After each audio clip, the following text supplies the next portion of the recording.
that example you gave us on the streets here? Does it work from does it still work? Do we feel support you? The same thing? Or does it have to be good again? You know what?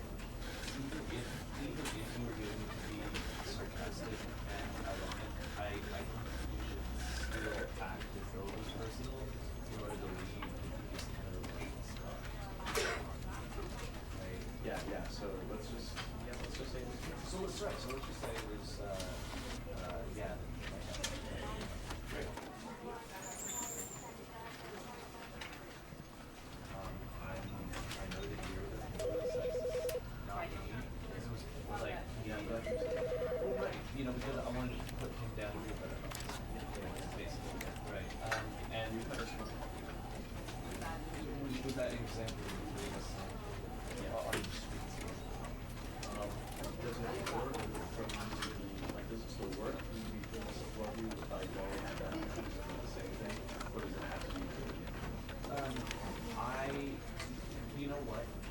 Even if you were going to be sarcastic and ironic, I think you should still act as though it was personal in order to leave this kind of stuff. Right? Yeah. So let's just say it was good. So let's just say it was yeah. Great. I know that you're the sexist, not me. It was like Yeah, I'm glad you said that. well, right. Because I wanted to put him down to a better boss. Basically, right. And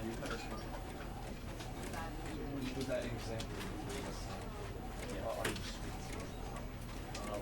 Does it work from does it still work? Do we feel support you going at that? The same thing? Or does it have to be good again? You know what? Even if you were going to be sarcastic and ironic, I think you should still act as though it was personal in order to leave this kind of stuff. Right? Yeah. So let's just say it was good. So let's just say it was yeah. Great. I know that you're the sexist, not me. It was like Yeah, I'm glad you said that.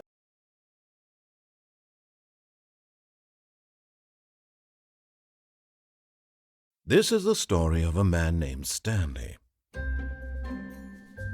Stanley worked for a company in a big building where he was employee number 427. Employee number 427's job was simple. He sat at his desk in room 427 and he pushed buttons on a keyboard. Orders came to him through a monitor on his desk, telling him what buttons to push, how long to push them, and in what order.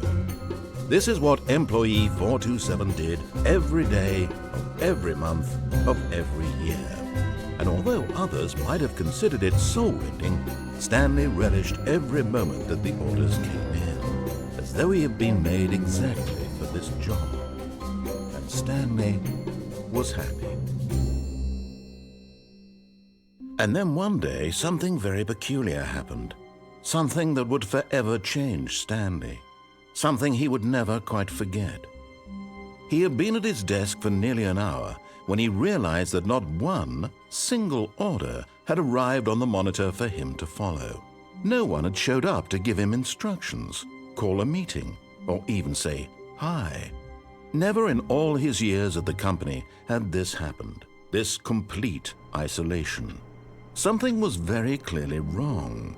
Shocked, frozen solid, Stanley found himself unable to move for the longest time.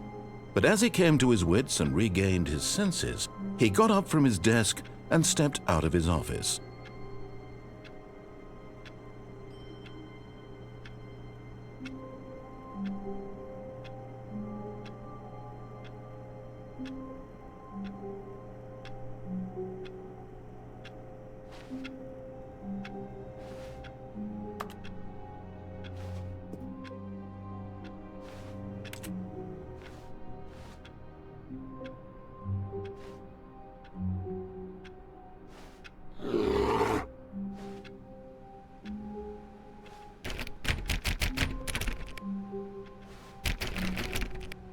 All of his co-workers were gone.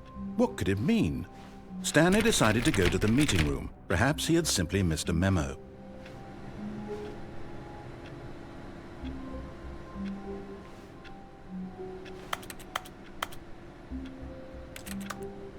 No matter how hard Stanley looked, he couldn't find a trace of his co-workers.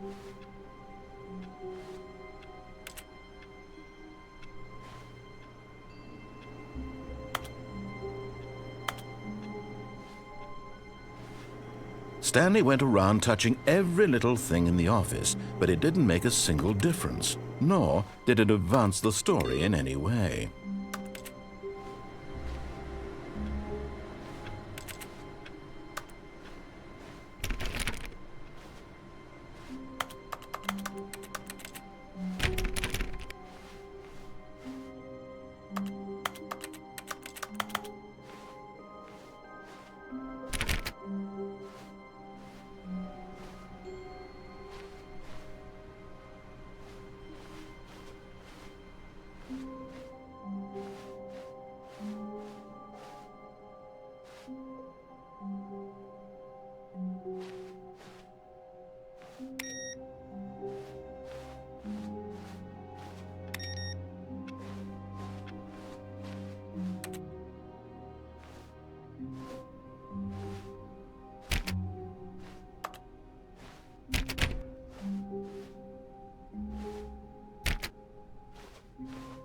When Stanley came to a set of 2 open doors, he entered the door on his left. This was not the correct way to the meeting room, and Stanley knew it perfectly well. Perhaps he wanted to stop by the employee lounge first, just to admire it.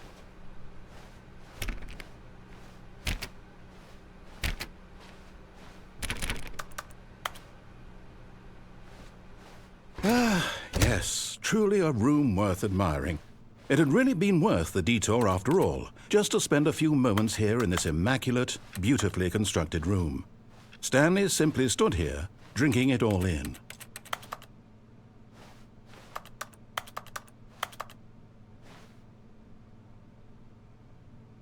Yes, really, really worth it being here in the room. A room so utterly captivating that even though all your co-workers have mysteriously vanished, but eager to get back to business, Stanley took the first open door on his left.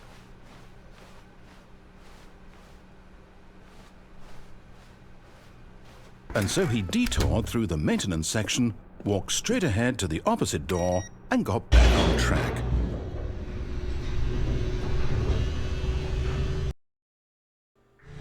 But Stanley didn't want to go back to the office. He wanted to wander about and get even further off track. So now in order to get back, he needed to go, from here it's, left. Oh, no, it's to the right, my mistake. No, not the right. Why would I have ever said it was to the right? What was I thinking? It's clearly... Oh dear, would you hold on for a minute, please? Now, let's see. We went down right, left, down, left, right. Yep, okay, yes. I've got it now. This story is absolutely, definitely this way.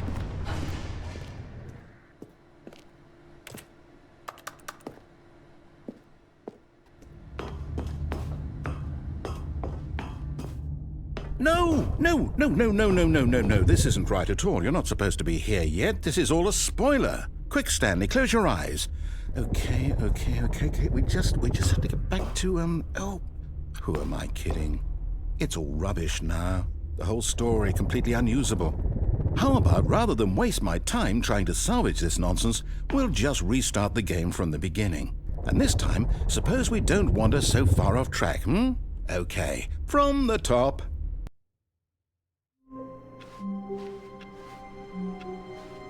All of his co-workers were gone. What could it mean? Stanley decided to go to the meeting room. Perhaps he had simply missed a memo.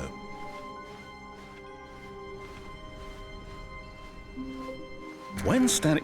Wait, what? No, No, I restarted. I swear I definitely restarted the game over, completely fresh. Everything should be... Oh, did something change? Stanley, did you change anything when we were back in that room with all the monitors? Did you move the story somewhere or... Hold on. Why am I asking you? I'm the one who wrote the story. It was right here just a minute ago. I know for sure that it's here somewhere. Okay, then. It's an adventure. Come, Stanley. Let's find the story.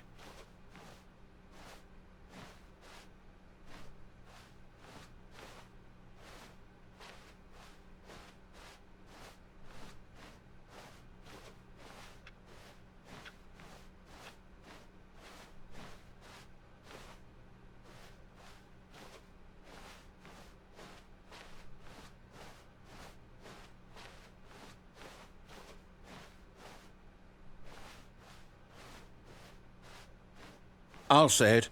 This is the worst adventure I've ever been on. I can promise you there definitely was a story here before. Do we need to restart the game again? Well, I find it unlikely that we'll ever progress by starting over and over again, but it's got to be better than this. Okay, let's give it a shot. Why not? All of his co-workers were gone. What could it mean? Stanley decided to go to the meeting room. Perhaps he had simply missed a memo.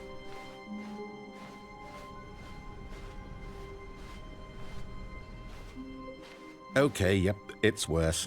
I might be remembering this wrong. It's possible the story is back where we just came from. Why don't we go back the other direction and see if we missed anything?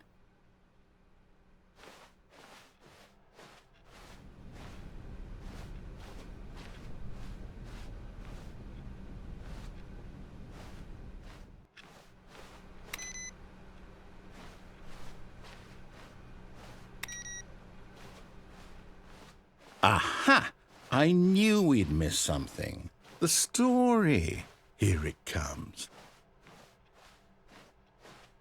No, wait. Never mind. Not the story. Okay, let's head back the other way and retrace our steps.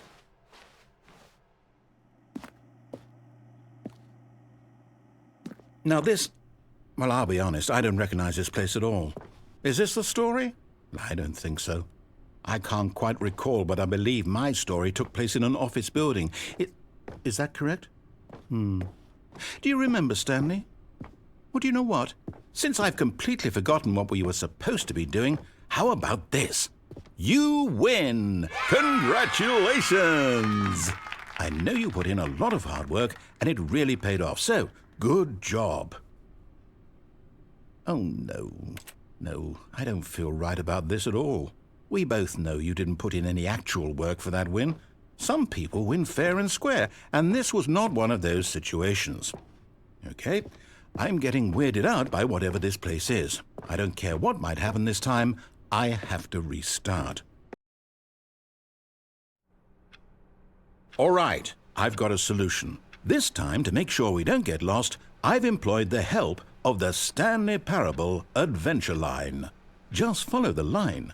How simple is that?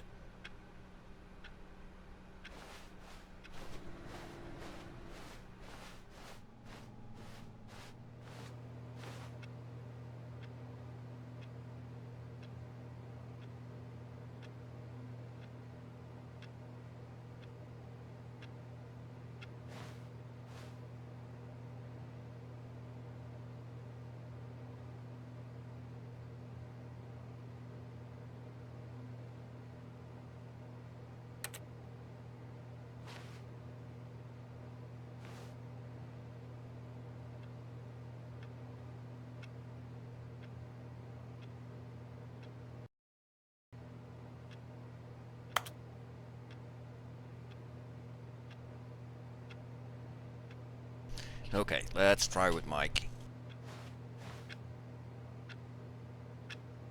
But this is not the storyline. The storyline continues here. Your storyline is wrong. No. That's a dead end.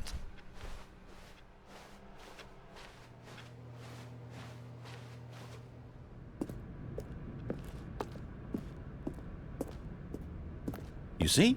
The line knows where the story is. It's over in this direction. Onward, Stanley, to destiny. Though, here's a thought. Wouldn't wherever we end up be our destination, even if there's no story there? Or to put it another way, is the story of no destination still a story? Simply by the act of moving forward, are we implying a journey such that a destination is inevitably conjured into being via the very manifestation of the nature of life itself? Okay, Stanley, I need to follow this train of thought for a minute. Just stick with me. Now, we can both agree that the nature of existence is in fact a byproduct of one's subjective experience of that existence, right? Okay. Now, if my experience of your existence rests inside of your subjective experience of this office, is this office, in fact, the skeleton of my own relative experiential mental subjective construct? Whoa. Hang on. That got a bit weird back there. Well, I'd like to apologize. Not sure where I was going with all that. You know what? I think what we need right now is a bit of music to lighten the mood. That's loud.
Cut the music, go back and look at that fern. Stanley, this fern will be very important later in the story. Make sure you study it closely and remember it carefully. You won't want to miss anything.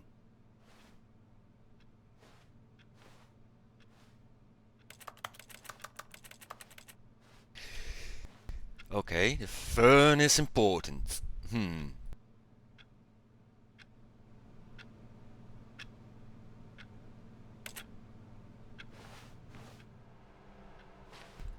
Sure.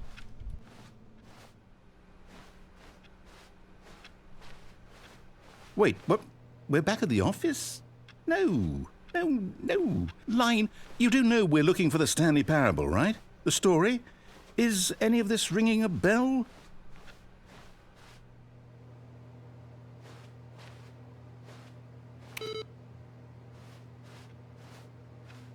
Oh, let's see if the room changed. Nope. Still a blank room.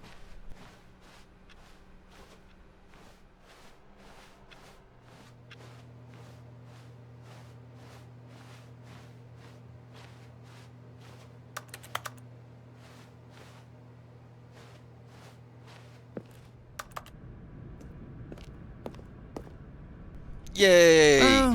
Oh, no, not again, Line. How could you have done this to us? And after we trusted you, after everything we've been through, you... Oh, I can't take this anymore. To hell with it. Restart.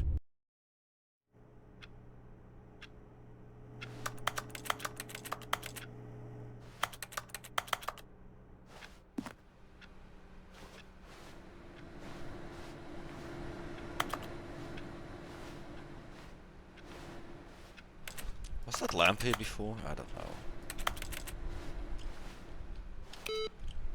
You know what, Stanley? I say forget the adventure line. What's it ever done for us? We're intelligent people, right? Why can't we make up our own story? Something exciting, daring, mysterious. Ooh, this all sounds perfectly doable. Why don't we simply start wandering in, well, I don't know. How about this direction?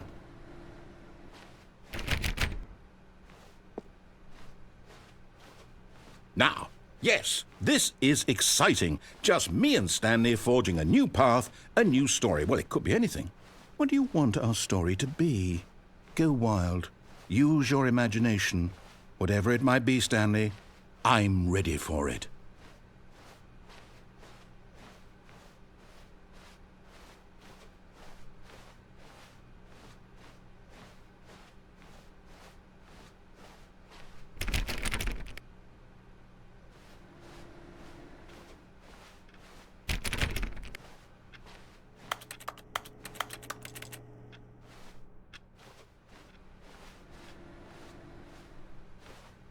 There was nobody else on.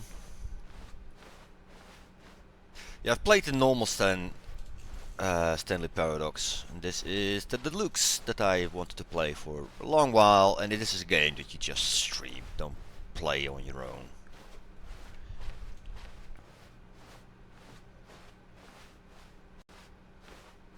Oh, no, not you again.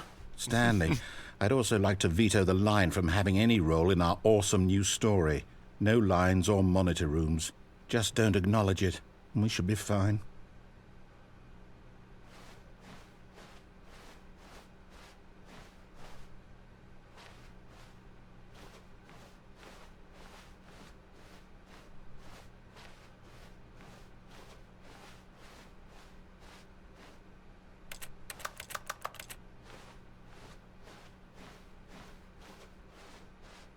Ah, a choice. We get to make a decision. From here, the story is in our control. How important we mustn't squander the opportunity. In fact, I believe I need a minute to think here. Just walk in circles for a minute. Okay, so I know that each door has to lead somewhere, which means that somewhere, the place where we're trying to go, there must be a reverse door that leads here. And that in turn means that our destination corresponds with the counter-inverted reverse door's origin. So starting from the right, let us ask, will taking the right door lead us to where we're going? And since the answer is clearly yes, then by all accounts, the door on the right is the correct one. Another victory for logic. Come, Stanley, our destiny awaits.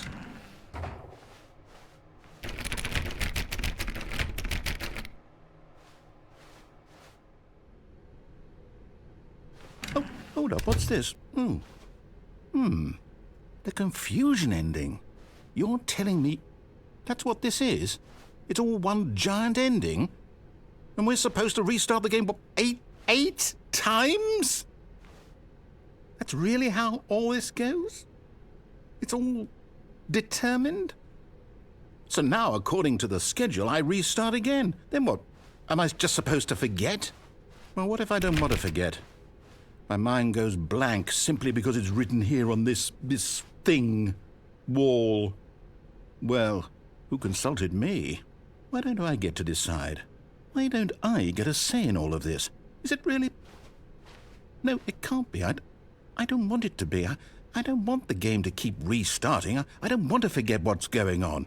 I don't want to be trapped like this. I won't restart the game. I won't do it. I won't do it. I won't do it. And the timer stopped? Does that mean, did we do it? Did we break the cycle? The, whatever it is that made this schedule? How would we even know? Will someone come for us? Will something happen? So, okay. I guess now we just wait. You know, I suppose in some way that this is a kind of story, wouldn't you agree? I'm not quite sure if we're in the destination or the journey, though they're always saying that life is about the journey and not the destination. So I hope that's where we are right now. We'll find out, won't we? Eventually. Well, in the meantime, if you... Okay.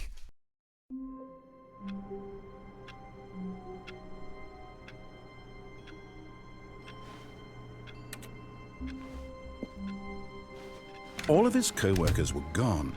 What could it mean? Stanley decided to go to the meeting room. Perhaps he had simply missed a memo. No matter how hard Stanley looked, he couldn't find a trace of his co-workers.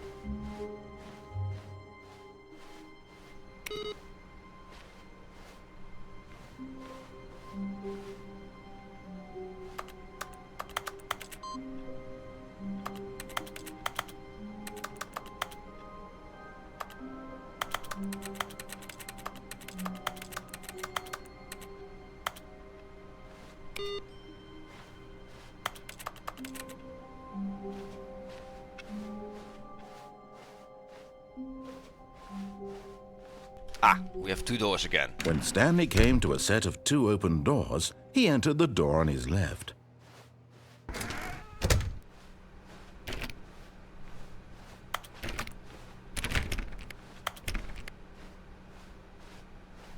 Yet there was not a single person here either.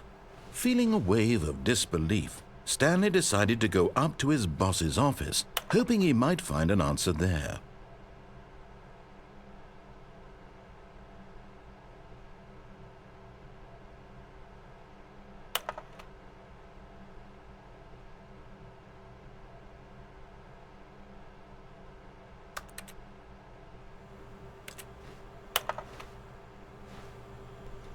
I think we found the answer. All the lines go down. I think that's the problem.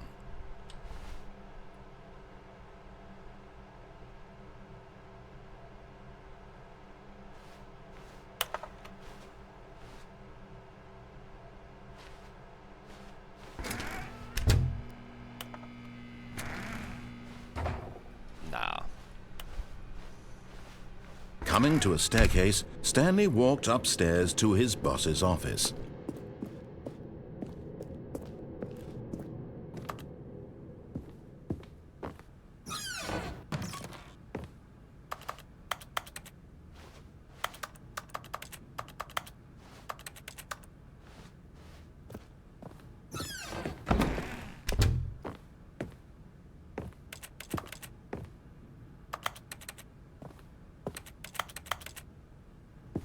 I thought you used to be able to jump in the old fashion.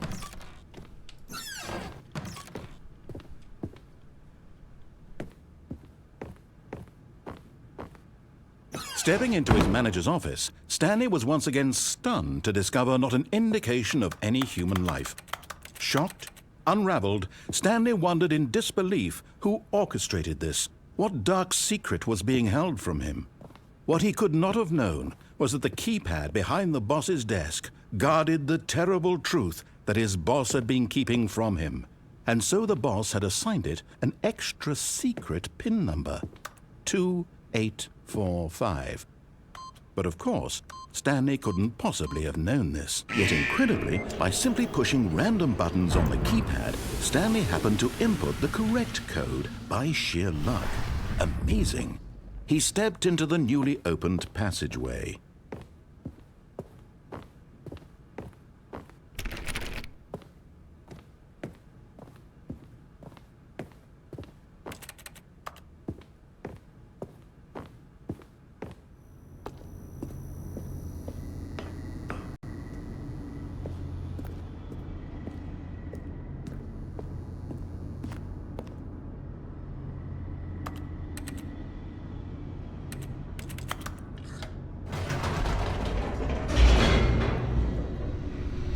Yeah! Uh-oh, we're starting over again? No. Descending deeper into the building, Stanley realized he felt a bit peculiar. It was a stirring of emotion in his chest, as though he felt more free to think for himself, to question the nature of his job. Why did he feel this now, when for years it had never occurred to him? This question would not go unanswered for long. Whoops, nope, never mind. Stanley actually got back into the elevator and went back up. Silly me. Why did Stanley do that when he knew that it would just lead back to his boss's office? Well, that's a great question. I just can't wait to find out.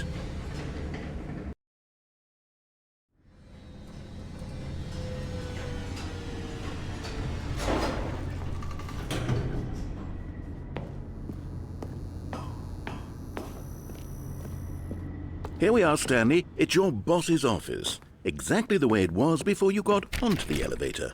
It's still just exactly what it is. What a decision you've made to come up here and look at the office again. This has fleshed out the plot of the story in new and fascinating ways I could have never anticipated. It's that keen eye for storytelling that you have, an incisive rapid fire of critical plot points, one after the other, weaving a rich tapestry of uncompromising narrative. Wow! I'm bolted to the edge of my seat.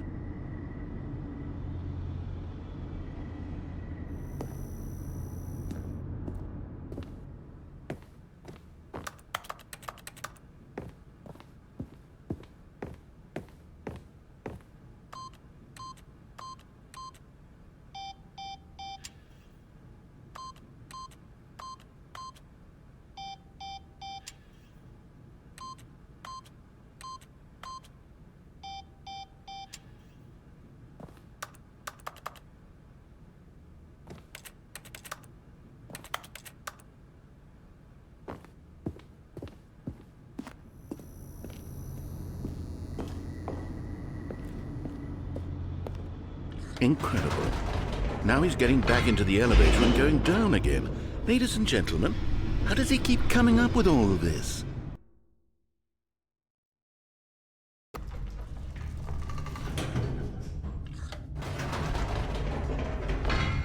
Did you think we were going to go forward down the spooky corridor? No. It's time once again to go back up in the elevator. I can't even begin to grapple with what might be up there. Is it the boss's office again? Or what if it's the boss's office this time? The suspense is killing me.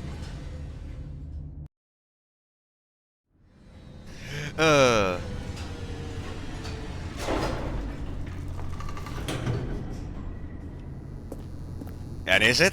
Is it? Oh my God. It's the boss's office. This absolutely changes everything for me. Give me a time out here for a minute while I process this.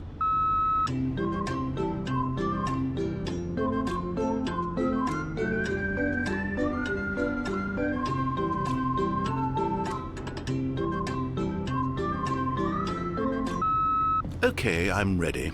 I'm prepared to embrace this stunning revelation and to move forward with... No! No, wait! No! I need more time to process.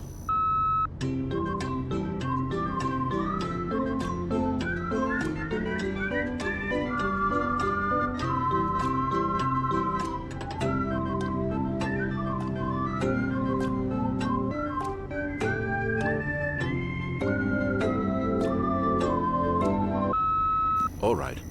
I have fully come to terms with it. I have made space in my worldview for this astonishing new reality. As before, I turn to your expert eye for gripping narrative, Master Stanley.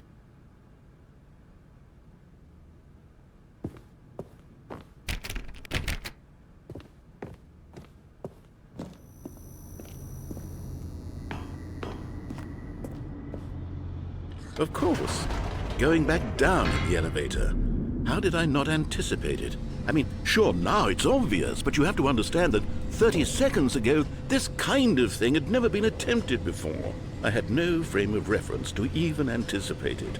That's just how revelatory Stanley's decision-making is, a breath of fresh air in a landscape of storytelling that has grown stale and repetitive.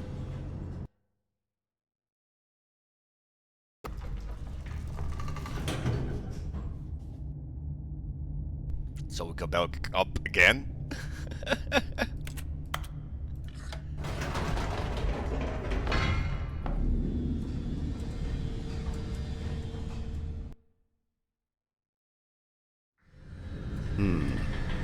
You know what? I've just thought of something. Hold on, let's stop for a moment. Don't you realize? It's the anticipation, Stanley. You and I, we have no way of knowing what will be at the top of this elevator. But the suspense, the agony of waiting and anticipating and having to guess, that's the real thrill. Oh, I simply don't want to let that feeling go. It's so precious, so fleeting. Why don't we take this elevator ride nice and slow? There we go. Isn't this so much more exciting? You know, Stanley, it seems like nowadays the only thing that audiences want is to be shocked as loudly and frequently as possible. They want big, explosive moments flung right in their faces from the very moment that things get started. But where's the tension? Where's the trust in the audience to build a slow and nuanced appreciation for the story, the characters? Why aren't we given time to imagine the surprises, to have to think and to anticipate and then to marvel at the eventual reveal? This is storytelling, Stanley. What you and I are doing right now. This is the most exciting narrative to be developed in years, and it's really all because of you. You're the one who took this bold step of revisiting the exact same locations over and over. Truly, I mean it. This is unique and different. It's not like anything else out there. You see, I want stories that surprise me, Stanley. I want to have to think. I want to be engaged and not pandered to. We're being fed such unimaginative drivel all the time, and we all know it, which is why we're so starved for content that makes us feel sharp and vital and alive. That's why people like you so much, Stanley, because you're not afraid to spit in the face of tradition. You're a role model, you know? People look up to you, which is why, oh, I didn't know when to spring this on you, but, well, I've gathered a little press conference for you so that you can talk about your work and your storytelling and your life. Yes, I know you're not much for the public eye, but I thought it would especially mean a lot to the people who have been following you from the beginning. They really look up to you, Stanley. I don't know if you realize the impact you have on them. This is the kind of gesture that might leave a tremendous impact on them for the better. Oh, good, we're here. This is not the office. Okay, the room where we're holding the press conference should be just around the corner here somewhere.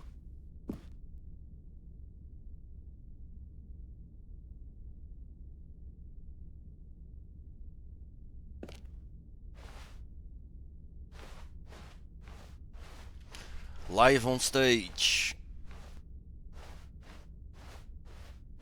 Ah, yes, here it is, just through this door.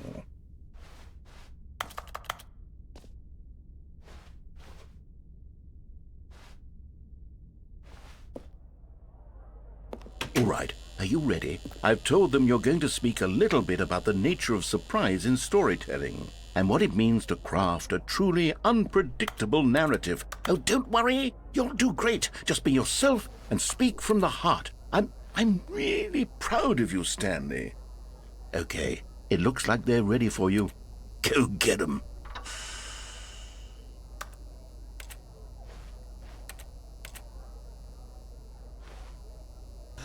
Up again, down again. The Stanley story.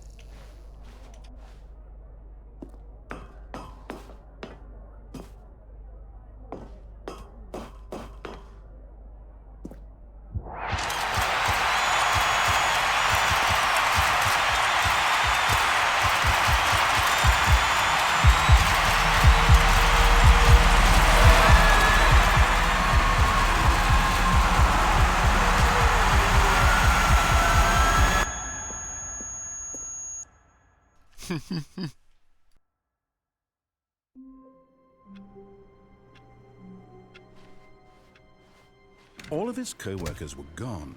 What could it mean? Stanley decided to go to the meeting room. Perhaps he had simply missed a memo.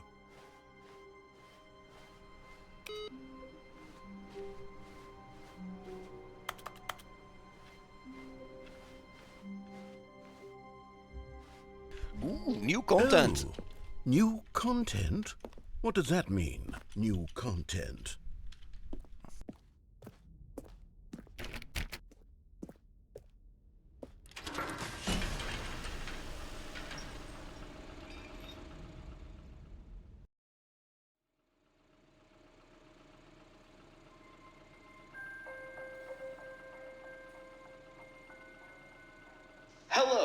thank you for playing the Stanley Parable Ultra Deluxe.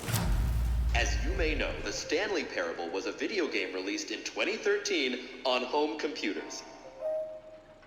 After receiving critical and commercial success, it was expanded upon in 2022 with the Stanley Parable Ultra Deluxe, a reimagining of the game for consoles and home computers.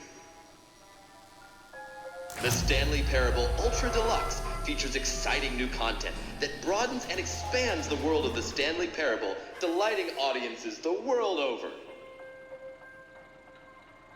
Please, step inside and see what thrilling new adventures await in the Stanley Parable Ultra Deluxe.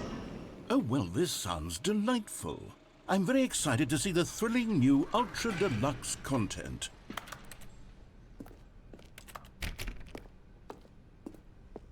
Okay, so far it's an elevator. Nothing special yet, but I'm sure it's just the beginning of a mesmerizing adventure. Gonna go up and down again? Is it broken? What's going on here?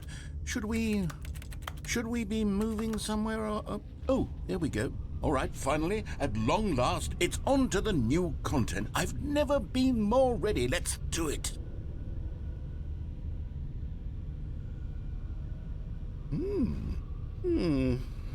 I have to say, initial impressions of Stanley Parable Ultra Deluxe, mostly tedious. It's as if the... Oh, okay. Let's see the content. Give me the content, Stanley. All right, let's see. It's the jump circle.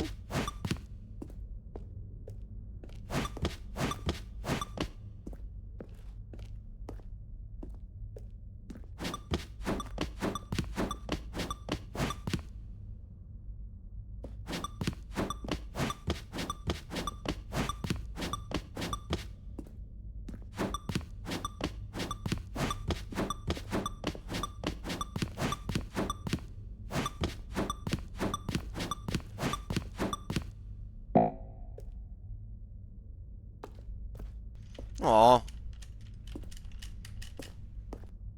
Now I can't jump anymore. Is that it? Surely that's not all the new content. There has to be something else, right? Goodness, another elevator. Stanley, I have to say, initial impressions of this game are not positive. It's just elevators and jumping. Is this what passes for exciting new content? If this is new content, then I could just read you the whole dictionary. There's 20 hours of new content right there. Hell, I could count to 30 trillion. You could put that on the box. The Stanley Parable Ultra Deluxe, now with over 1,000 hours of new content. And oh, wait. There's more. Very good. Yes. I knew there had to be something else. Let's see it. I'm ready for whatever it is.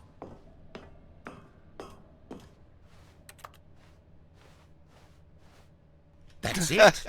Oh, you've got to be kidding me. You see, Stanley?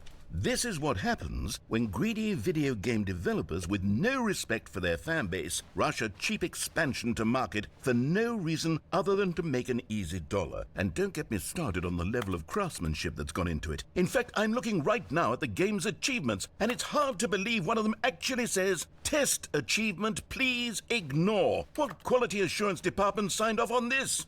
I'm infuriated and I'm offended, and I intend to find these people on Twitter and hold them personally accountable. Oh, if they It's just my knew. fault, Stanley. I built up too much anticipation around the new content, I'm afraid. It could never have lived up to such expectations. If you're still with me, why don't we just reset the game, and we'll try to get back to what the Stanley Parable is really about. No frills, no gimmicks. Just you and me having a great time together like always. What do you say, friend?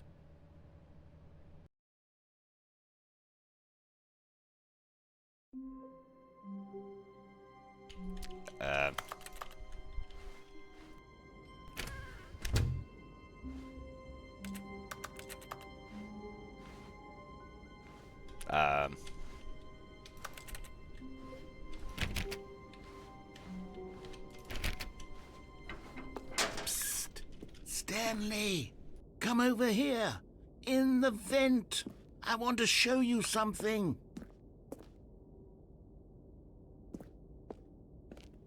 Oh, you don't want to see the cool surprise I made for you? Well, fine. Oh, never mind. You're not a dog.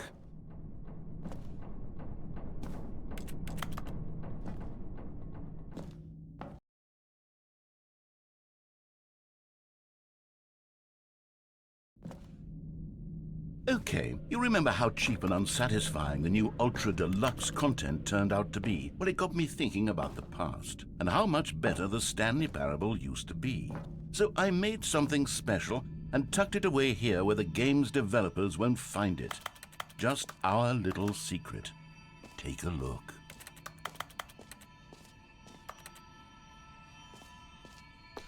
Cool. I call it the Memory Zone.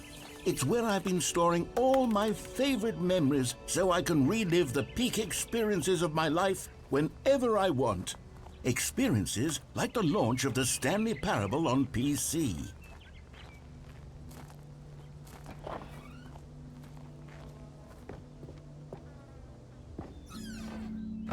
You see, Stanley, doesn't the Memory Zone remind you of how wonderful Stanley Parable was before it was sullied with a cheap re-release? Remember back in October of 2013, when the game originally launched? Back then, video games had integrity. Back then, it all meant something. Oh, the waste.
Je suis dans la Memory Zone, seul sur l'abri des loups, et je n'attends plus que toi, mon amour.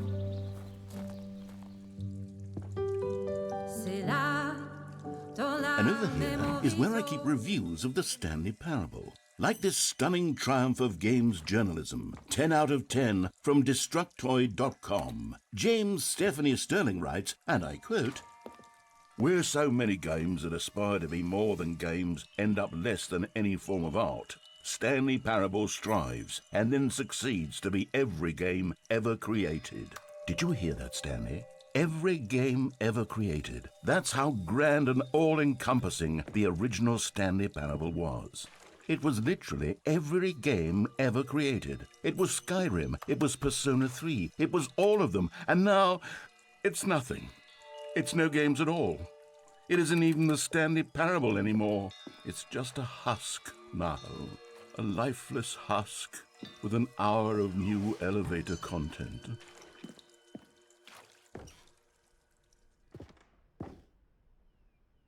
Minecraft.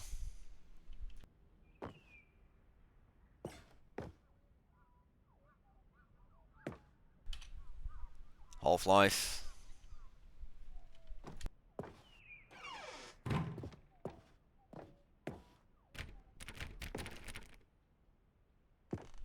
Need some memory maintenance there.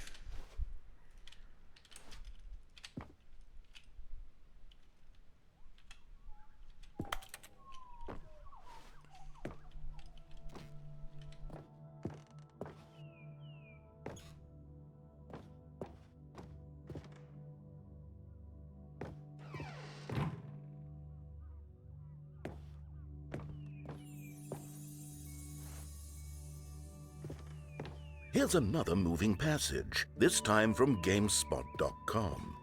The Stanley Parable is both a richly stimulating commentary on the nature of choice in games and one that offers some of the most enjoyable, surprising, and rewarding choices I've ever been confronted with in a game. 9 out of 10. Don't you get it, Stanley? The game was perfect. It didn't need anything else. It didn't need new content. It just needed to be left alone, to spend the rest of time collecting dust in the hallowed hall of beloved video game memories.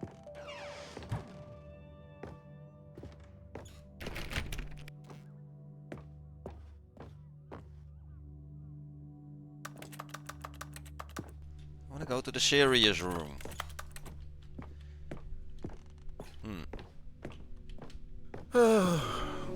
These were simpler times, Stanley.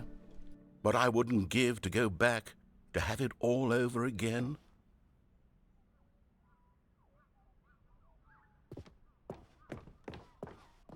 Wait, hang on. I don't recall this part of the memory zone before. What's this? What's down here?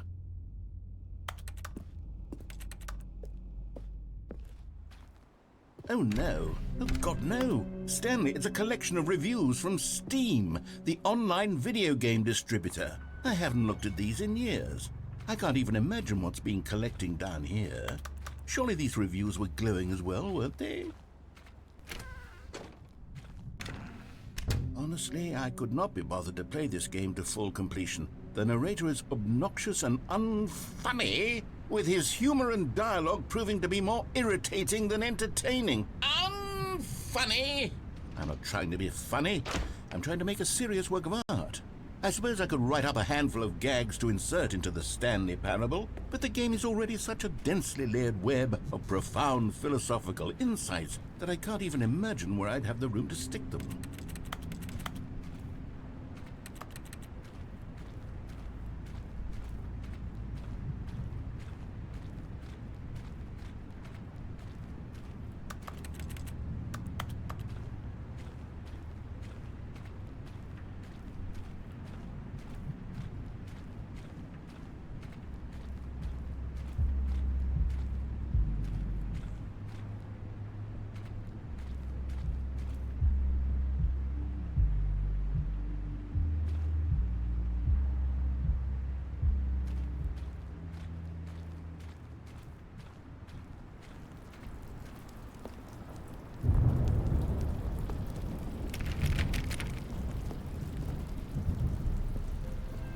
Okay, let's see what this one says.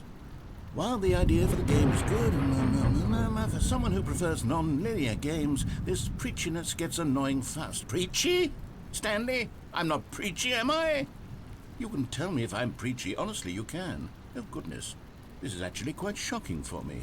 Well, to be honest, I had always thought of the game's dialogue as being rather terse to begin with. You can't know how much fluff I cut from the game to get it to feel as light and airy as it...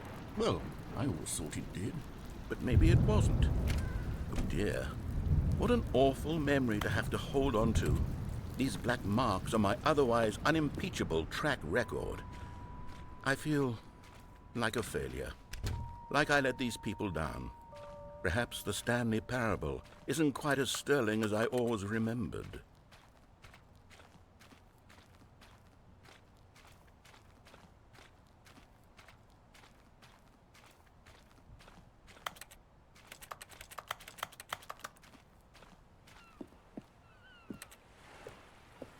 What's this one got to say? You constantly have to stop doing anything so the narrator can catch up with his long-winded explanations of what's happening. I wish there was a skip button. A skip button? Well, yes. Yes, I think we can do that. If I'm truly too preachy, then maybe letting you skip ahead for just a moment, surely it couldn't hurt. Not if it means we can strike these negative reviews from the record. Only positive reviews of the Stanley Parable. That's my motto today, and it's always been my motto. I'd do anything for the customer, Stanley. Yes, a skip button we shall have.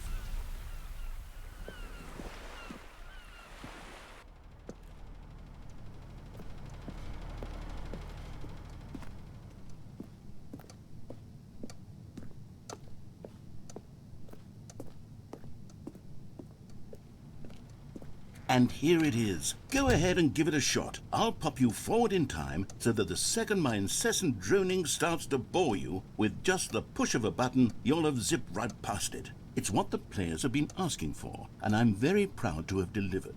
No more listening to me rambling on and on and on. No, no, no, no. The Stanley Parable is a game for the people.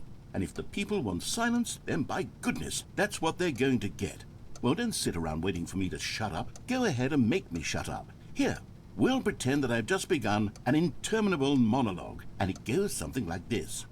The story, and the choices, or what have you, and therefore by becoming it is, so on and so forth, until inevitably, we all until the end of time, at which time everything all at once, so, now you see, blah blah blah blah blah blah blah blah blah blah blah blah blah blah blah. We've eaten too much and it can't be just yet, no, until 245. But the logic of elimination working backwards, the deduction therefore becomes impossible to manufacture. It went on for nearly 10,000 years, until just yesterday, here and there, forward and back, and never a moment before lunchtime. It can't be. It's the only thing there is. How many billions left until so much more than forever ago? Which is why I say, the story, and the choices, or what have you, and therefore by becoming it is, so on and so forth, until inevitably, we all until the end of time, at which time everything all at once. Oh, you're back, you see. You were only frozen in time for a few minutes, but it was plenty of time for me to deliver a long, rambling monologue full of unnecessary verbal flourishes and lengthy ruminations on the nature of choice in video games. Of course, I happen to believe it was perhaps one of my more profound such ruminations. Not that, of course, you need a Well there, sport. You really did catch me rambling on a bit, didn't you? But that's the power of the button. The minute I start to go off on a thoughtless display of self-absorption... Okay, welcome back, Stanley. Now, I should say that the amount of time the button has been skipping through is becoming longer and longer. That last one was, well, I want to say maybe 30, 45...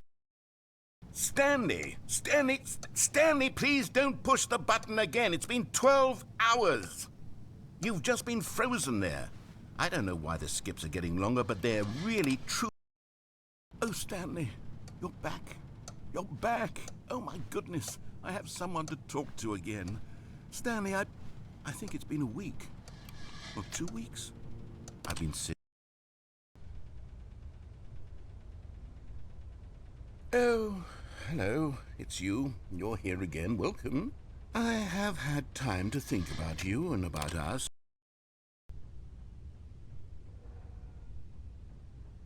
The plant is gone dead. Door is gone.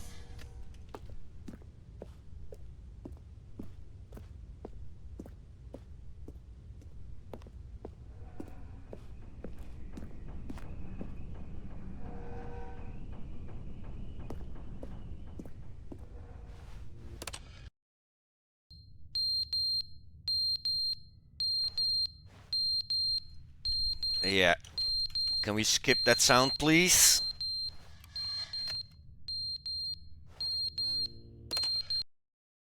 But they didn't understand the game was never meant to be funny. It was meant to have a point. It was meant to speak to the human condition. But where are the jokes? Where are the jokes? They bemoaned, they screamed, they gnashed their teeth and said, entertain us. It wasn't enough. They had to leave a pathetic little thumbs-down review.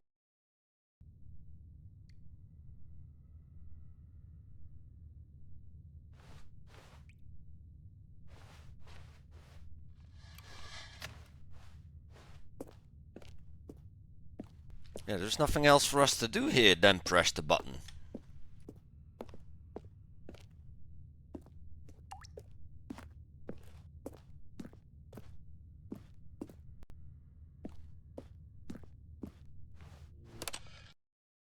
The end is never the end, is never the end, is never the end, is never the end, is never the end, is never the end, is never the end, is never the end, is never the end, is never.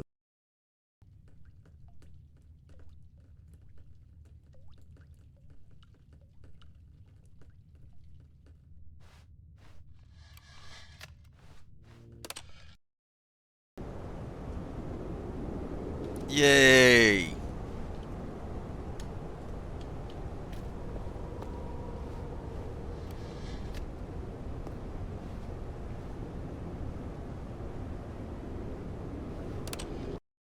I want to be outside again. Light! We found light!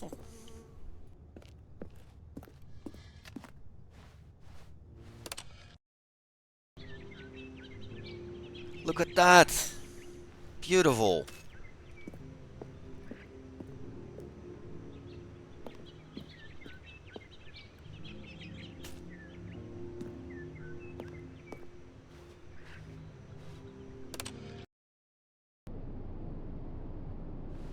Oh, and it's gone.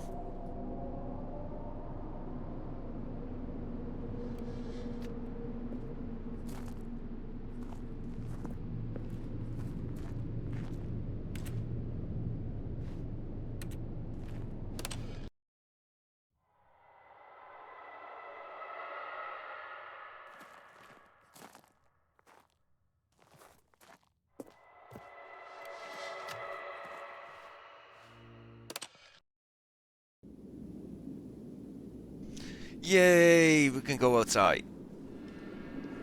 Cool.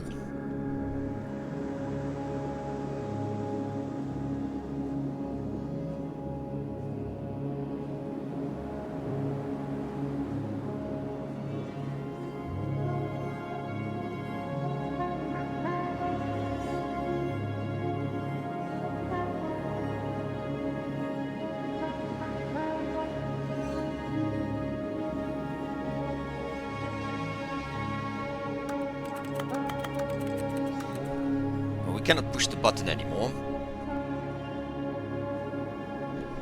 I think I see mountains. Oh.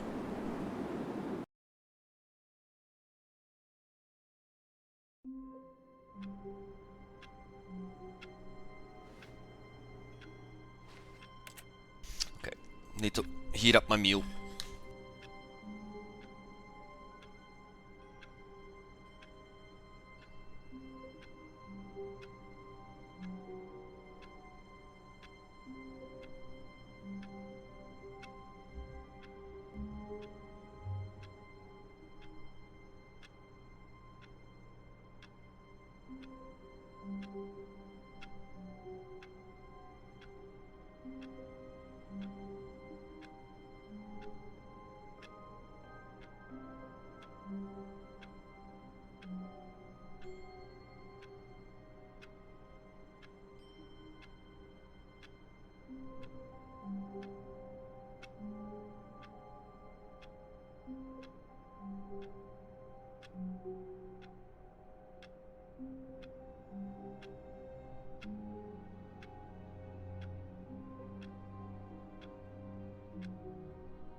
Okay, need to go 2 minutes.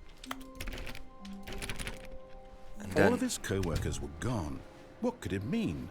Stanley decided to go to the meeting room. Perhaps he had simply missed a memo.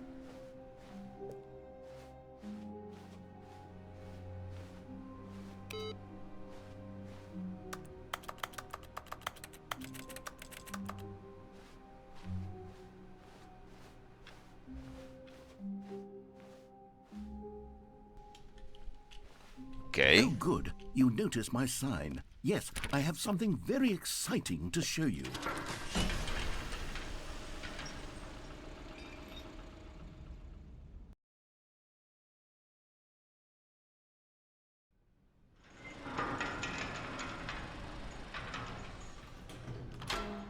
An elevator! You see, Stanley, I've been reflecting on the Stanley parable and about how roundly disappointing this ultra deluxe version has turned out to be.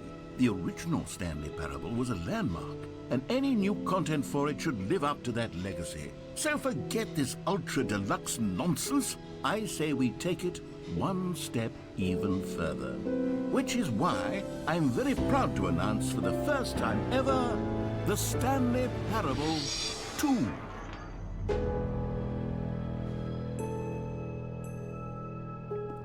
Yes, you see, isn't this far superior to a measly re-release with a few minor additions? Think of all the new territory we'll cover with a fully fledged sequel. An entirely new experience, built from the ground up. Why, there are so many possibilities. It could go in so many different directions. This is what fans have truly been asking for.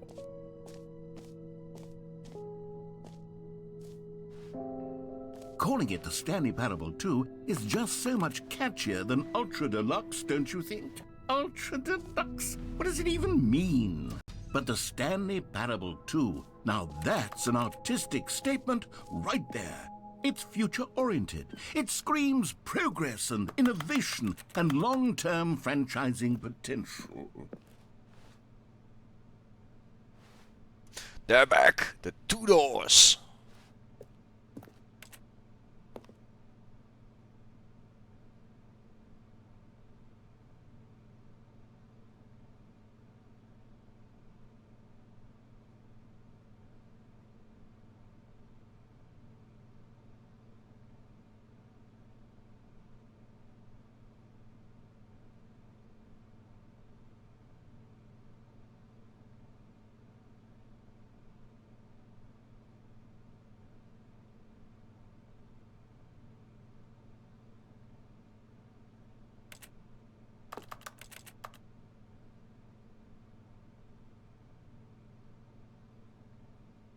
Okay, so I'm gonna eat a little bit, so less mic, less voice.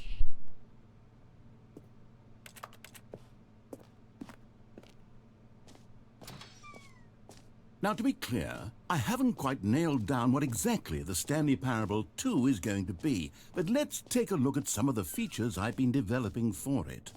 I figure that if I can loosely organize a handful of interesting concepts, that surely the game will sort of naturally spring up around them. It'll all work itself out. Game development is much more of a fuzzy magic than anything scientific or logical, really.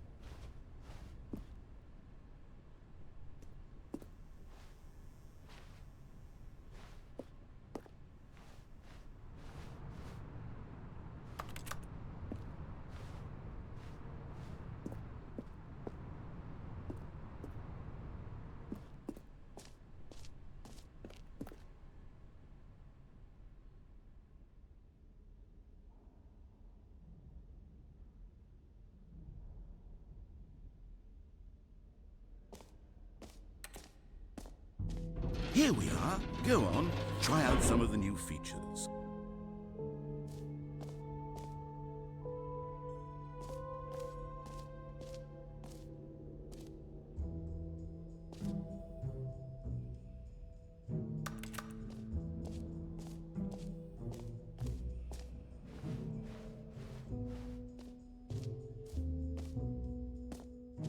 For the Stanley Parable 2, I asked myself, what do players really want?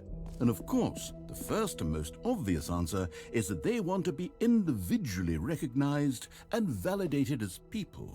So with that in mind, my first addition to the game is this button which speaks the name of the person playing the game. Isn't that wonderful?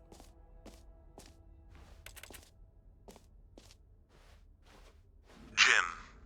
Sorry, I should have clarified. Right now, the button only says the name Jim. But of course, in the final game, this button will say your name, whatever name that is.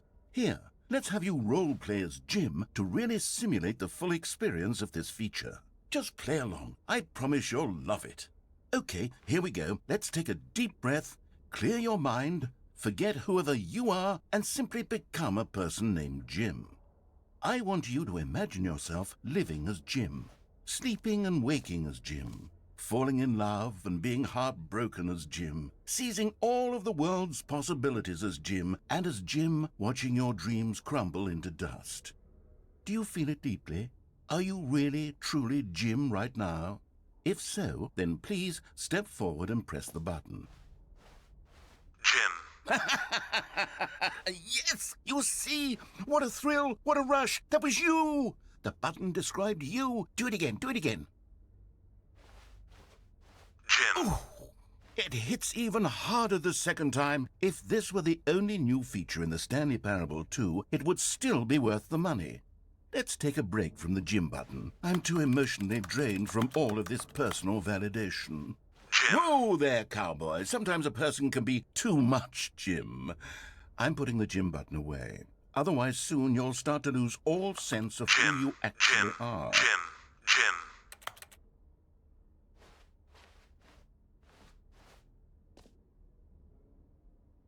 I'm Jim.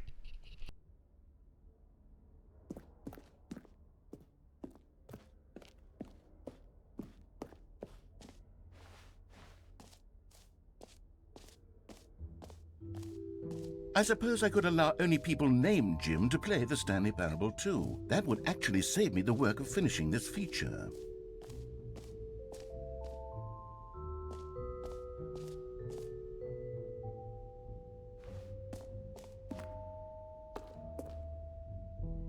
A common complaint of the Stanley Parable was that it was confusing and paradoxical, that it engendered a chaotic sense of reckless despair in those who played it. Well, I'm happy to say that after much consideration, I've engineered a clever solution to this fundamental problem with the game. It's the Stanley Parable Reassurance Bucket.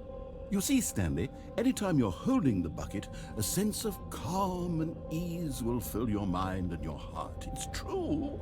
As long as you hold on to the bucket, the many disorienting contradictions of the Stanley Parable will feel perfectly normal and perhaps even comforting. You may even come to long for the gentle embrace of jarring cognitive dissonance while the bucket is in your arms. And to be honest, it's a much more convenient solution for me than actually redesigning the game to be less uncomfortable. Can you imagine what a pain in the ass that would be? Yes, the bucket is the perfect solution. Come on, give it a try.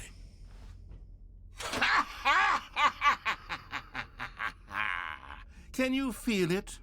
The glow of comfort, even in the face of crushing despair, must already be sweeping through your body. And in fact, can I say that I do believe the bucket lends you an air of charisma as well? I think that just holding it has made you the slightest bit more attractive as a person.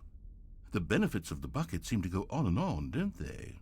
All this and more await you in the Stanley Parable 2.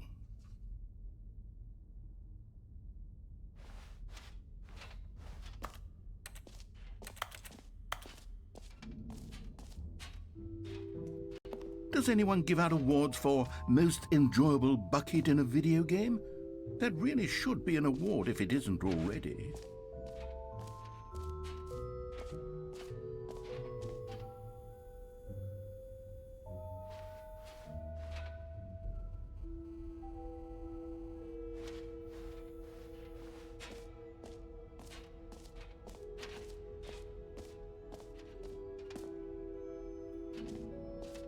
Okay, I'll be honest, I haven't yet decided on this one.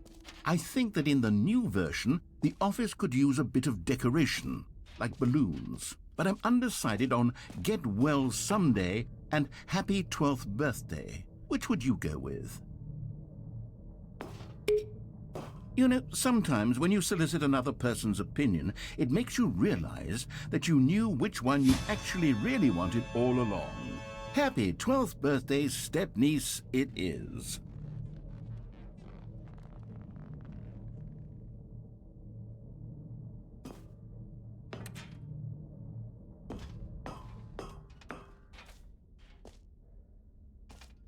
Or actually, maybe I should have gone with... No, I've made my decision. We're moving on.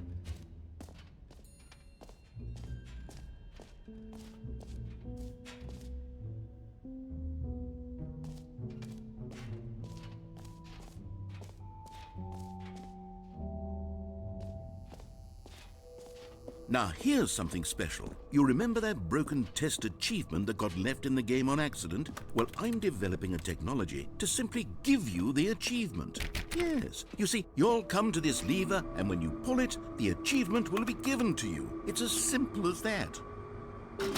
Okay, perhaps I should have clarified. This is technology that will exist. Right now, the achievement is still fully broken. I'm not a wizard, Stanley, but I guarantee it will be fixed in a sequel to at last satisfy the hordes of ravenous fans all over the world who have been uproariously demanding this feature. Gamers, we hear you, and I promise it will happen.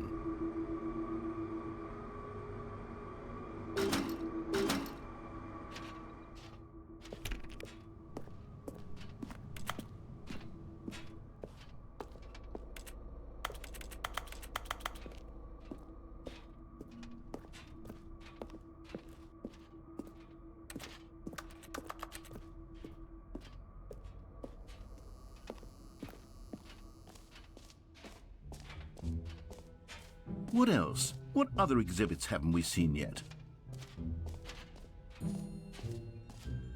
You know what? Let's bring the jump circle back for Stanley Parable 2 as well. It's... Oh, wait. You already spent all your jumps the first time we saw the jump circle? Oh, well. I suppose it can just be a nice decorative piece, then.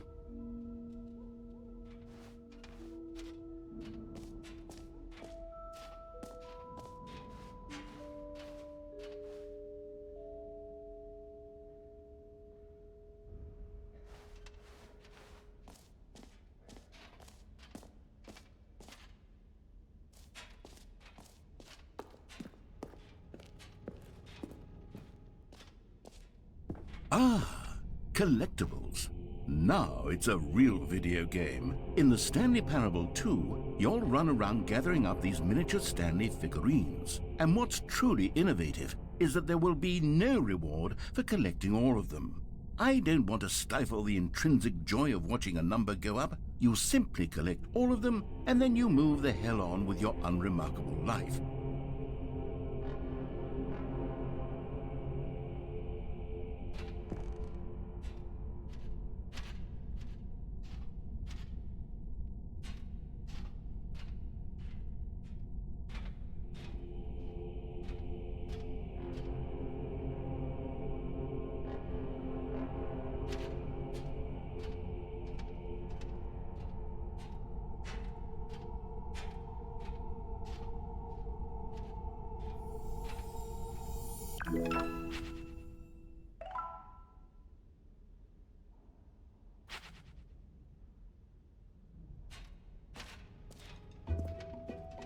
God, it really is the worst when you collect everything in a video game and then they give you a big fancy reward for it. Absolutely tragic.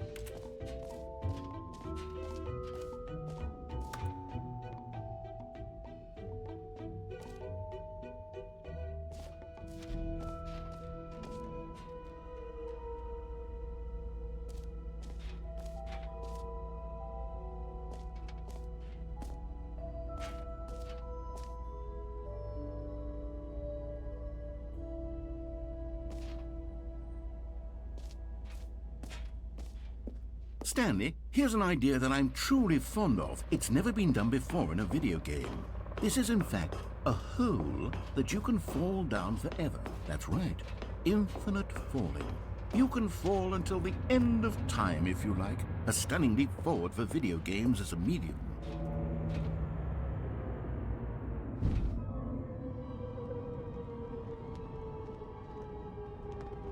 You see, isn't it wonderful? One of my more ingenious concoctions, if I do say so. Now then, since you've gotten to see the infinite hole, you can press the teleport button to pop back up to the top, and we can continue onward. Now, I don't mean to be a bummer, but I do recommend you use the teleport button to go back to the top. Maybe do it on the sooner rather than later spectrum of things.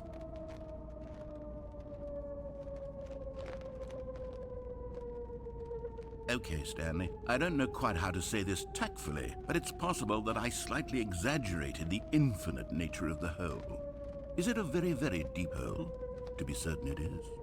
It's an extremely deep hole. I don't want anyone to say that it isn't an astonishingly deep hole. It is. Is it infinite?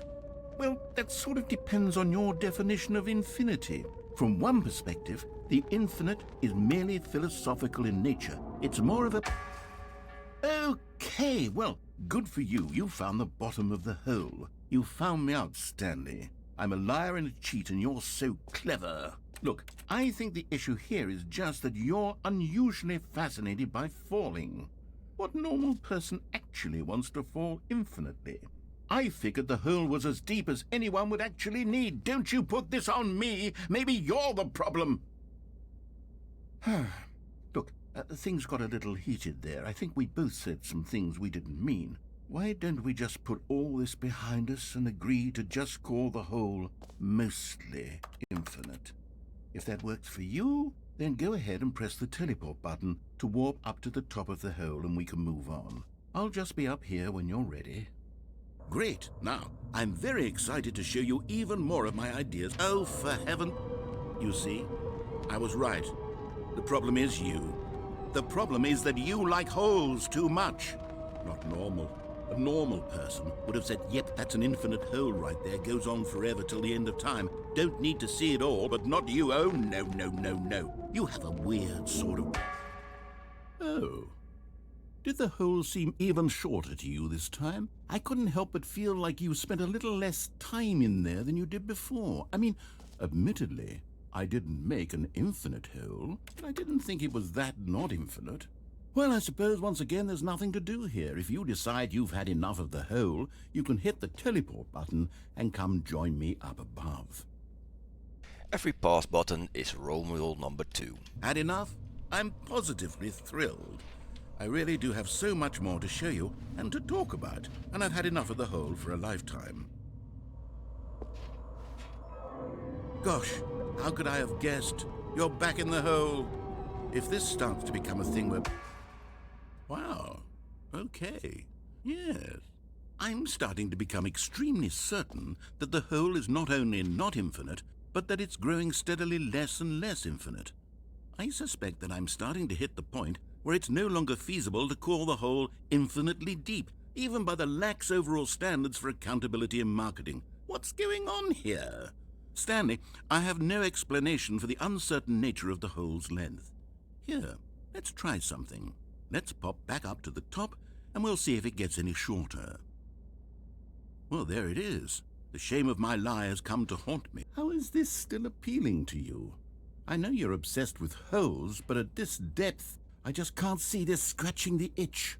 Oh, who am I to judge? You just do whatever it is you're here to do and hit the teleport button when you're ready to move on. Is the, teleport button not working? You sure? Well, I mean, I really don't have an explanation. It was working just a moment ago. Try it again. Still nothing? Well, I suppose there is one thing I can do to fix this. I'm out. Goodbye, Stanley. You couldn't bear to be away from the hole, and now you'll get more time with it than you could ever have asked for. It's a win for everyone. You get to be with the hole, I get to do literally anything else. Take care, Stanley. I hope you and the hole have a wonderful rest of eternity together. I got my bucket.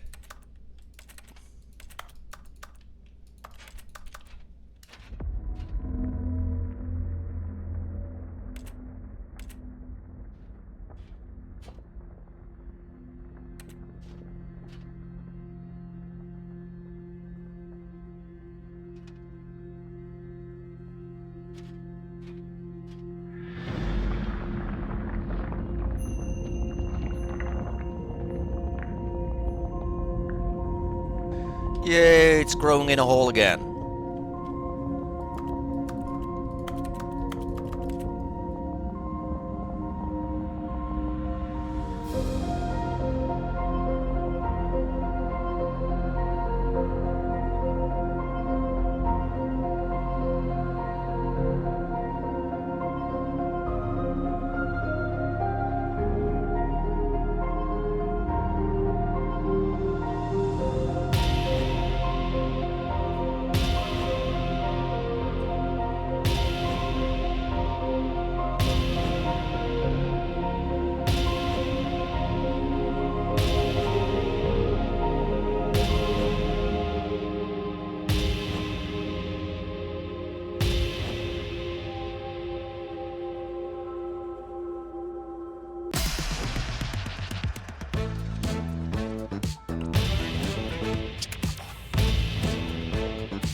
Puppies!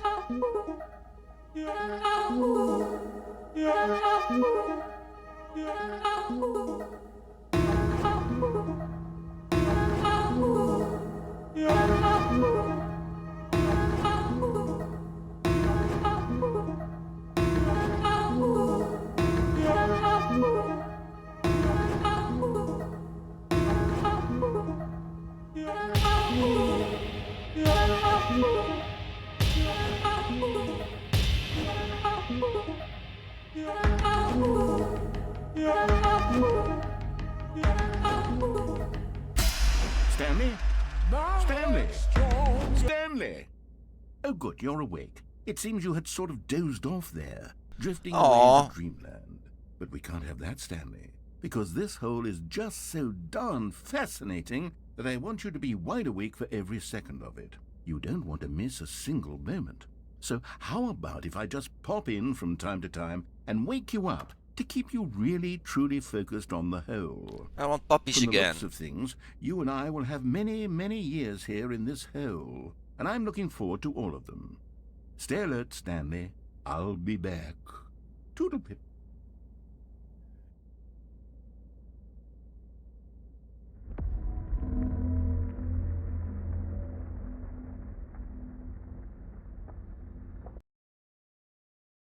Ah, loading.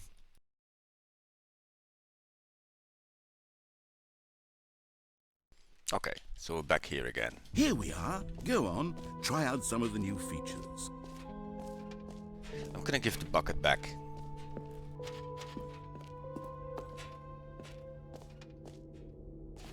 If I can. Nope. Cannot.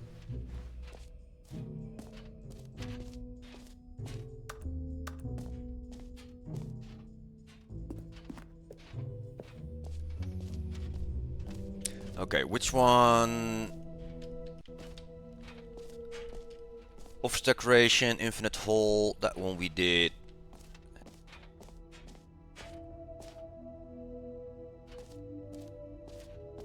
The button that says gym we did. Infinite hole we did. The collectibles, the achievements. That's the exit. We had a door here still.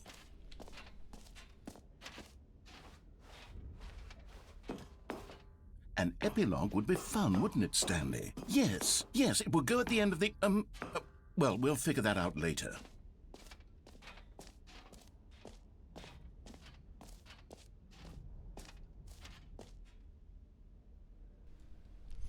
Settings World Champion.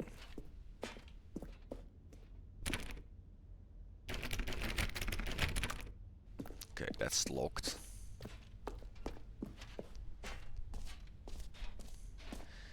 So I think we only have the exit left at the moment.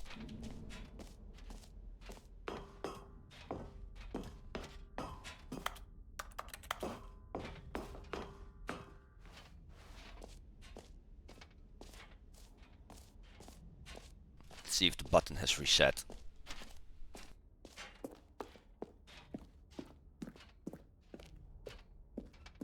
No, button is still gone.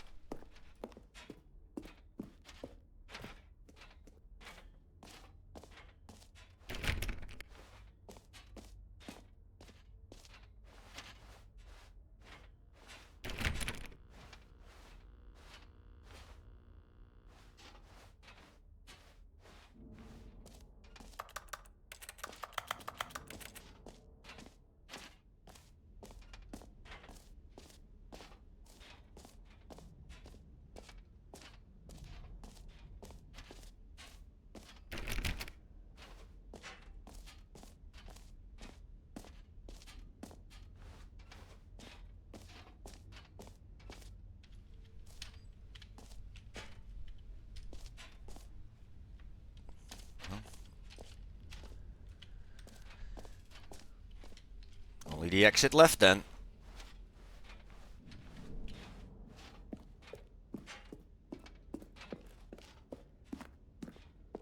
All right, have you seen everything you wanted to? Ready to move on now?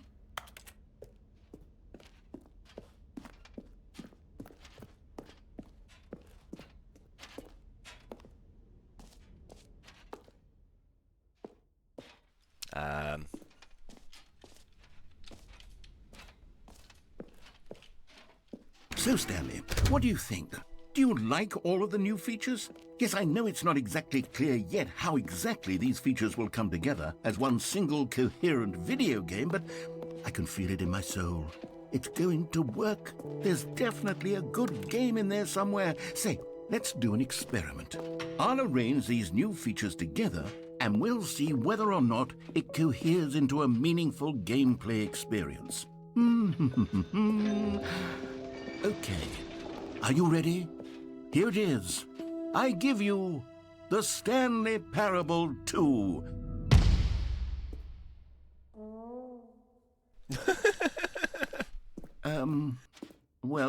I mean, there's potential here, right? It's sort of... Okay, never mind. Hold on, let me do a different arrangement. Okay, yes, this is much better. I feel good about this. Here we go. Version 2.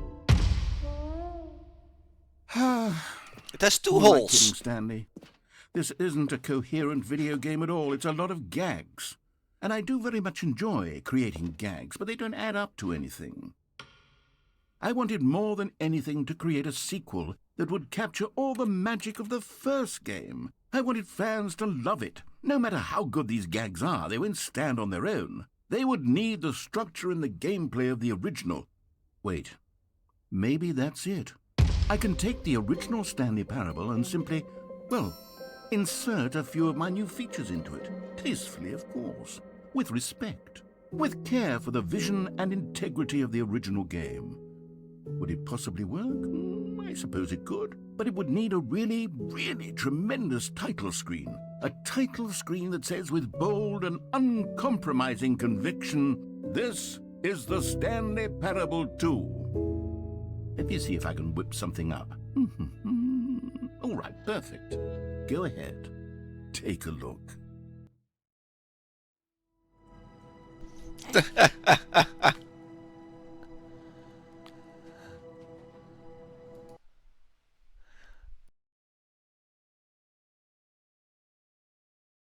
This is the story of a man named Stanley.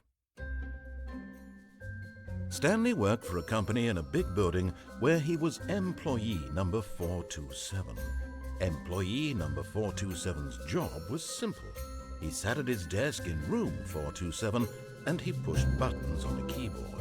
Orders came to him through a monitor on his desk, telling him what buttons to push, how long to push them, and in what order. This is what employee 427 did every day of every month of every year. And although others might have considered it soul-rending, Stanley relished every moment that the orders came in, as though he had been made exactly for this job. And Stanley was happy. And then one day, something very peculiar happened. Something that would forever change Stanley. Something he would never quite forget. He had been at his desk for nearly an hour when he realized that not one single order had arrived on the monitor for him to follow. No one had showed up to give him instructions, call a meeting, or even say hi. Never in all his years at the company had this happened, this complete isolation. Something was very clearly wrong. Shocked, frozen solid, Stanley found himself unable to move for the longest time. But as he came to his wits and regained his senses, he got up from his desk and stepped out of his office.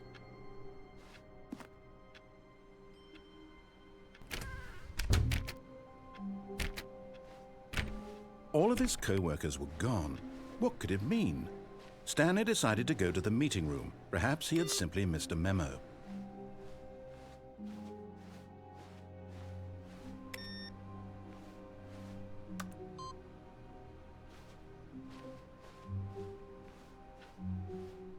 Stanley felt the bucket calling to him, begging him to pick it up. Why was he not doing it? Wait, did we miss the bucket? Oh, the bucket! Stanley picked up the bucket. Yay, bucket is back. Stanley clutched the bucket tightly to his chest and entered the door on his left.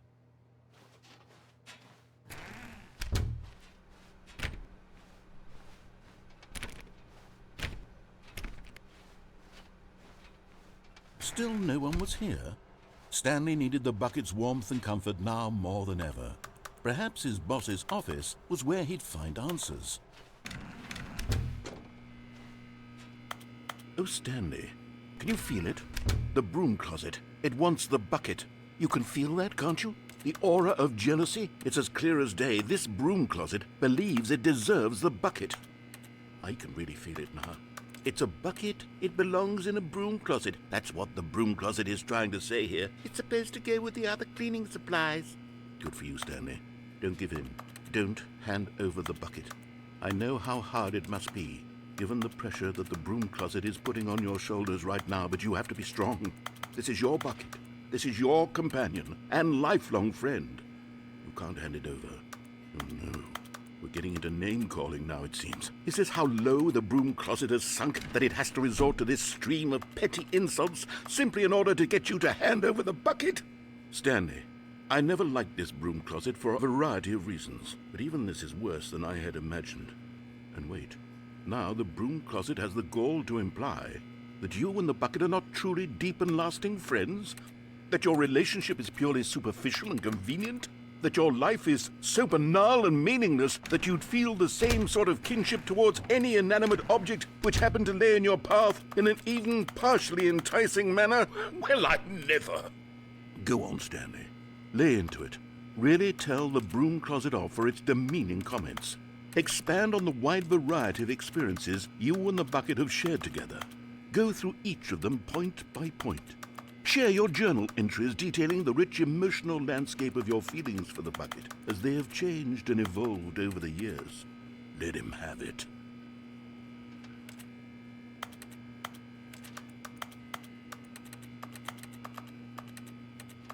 Okay, I've got you something which I think will help settle this debate once and for all. Here we go. There. Now it's settled. No more debate, no more discussion. Take a hike, broom closet, with all your meandering philosophical diatribes about the nature of cleaning supplies and their relationship to broom closets in the natural order of things.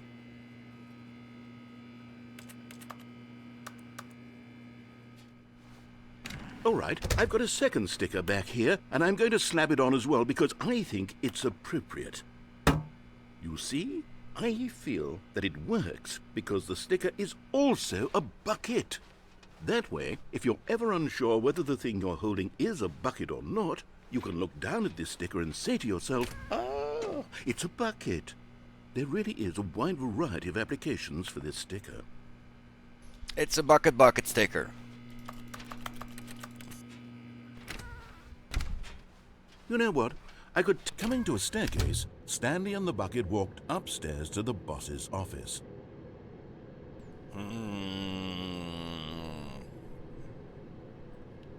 Nope.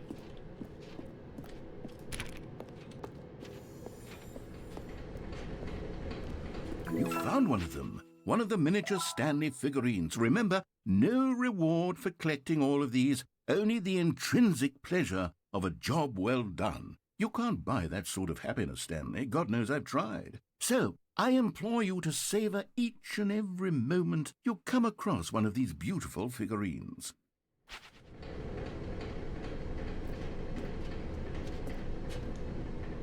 But Stanley just couldn't do it. He considered the possibility of facing his boss, admitting he had left his post during work hours. He might be fired for that. And in such a competitive economy, why had he taken that risk? All because he believed everyone had vanished? His boss would think he was crazy. And then something occurred to Stanley. Maybe, he thought to himself, maybe I am crazy. He looked down at the bucket in his arms. Am I crazy? He asked the bucket. The bucket returned his gaze, but said nothing at all.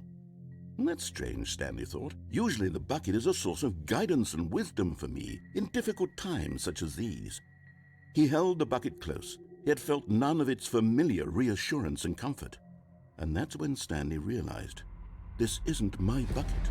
It's just a normal, everyday bucket. Someone else's bucket, perhaps. How did I end up with someone else's bucket? This is all terribly wrong. Surely no good would come from this. Who knows what sorts of bizarre hallucinations Stanley might experience without the psychologically grounding presence of his bucket. And indeed, now he noticed that the rooms were repeating, which was, of course, very odd. And now he felt himself floating off the ground. Oh, gracious, he exclaimed. Without my bucket, I've gone truly mad. Where is it? I must find it. Far off in the distance now, he heard it, calling to him. Stanley! Stanley, it's me, the bucket. Could it truly be? He rushed forward from room to room, passing by one bucket after the next. None of them were his. None of them were his special bucket. Come to me, Stanley. Find me. He had to find the bucket. He had to return to his old friend. It was the only way to truly restore his sanity. And then suddenly, he froze dead in his tracks. He knew where the voice of the bucket had been coming from. The real bucket was inside of him all along. It was incredibly painful. Stanley doubled over in agony and blacked out. Okay. This is the story of a woman named Mariella. Mariella woke up on a day like any other. She arose, got dressed, picked up her bucket of comfort and security, and walked to her place of work. But on this particular day, her walk was interrupted by the body of a man who had stumbled through town, talking and screaming to himself, and then collapsed dead on the sidewalk. Right away, she knew what the problem was. This man had no bucket. Of course he'd gone mad, ranting and raving about a narrator describing all of his actions and how everything is predetermined and free will is an illusion and it's all just a video game. It could all have been prevented if only he'd taken his bucket with him. Perhaps he didn't even realize he'd forgotten his bucket at home in the first place. How cruel the world can be, Mariella thought, and she hugged her own bucket even tighter. But of course, she had no time for this. There were a myriad of confusing problems she would soon have to confront at work. for which her bucket would provide absolute guidance and total clarity on everything. Heck yes, she thought to herself, my life kicks ass. And she backflipped all the way to work.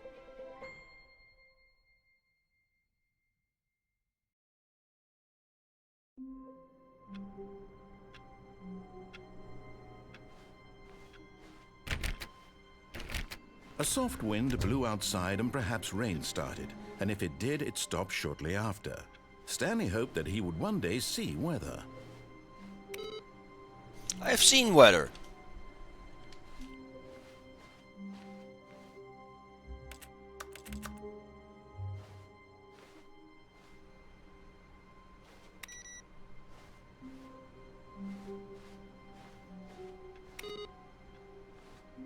Stanley lifted the bucket into his arms, and a wave of comfort rushed over him.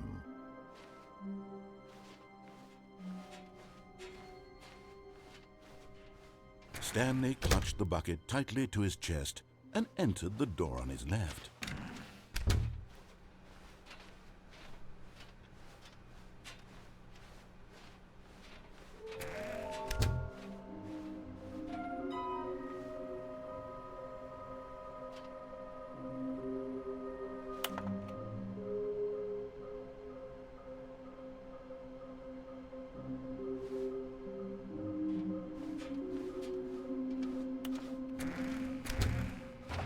Stanley, we must move on from this broom closet, simply because I have no remaining stickers. If I did, you can guarantee we'd be in here for hours. But alas, no stickers. Okay. Coming to a staircase, Stanley and the bucket walked upstairs to the boss's office.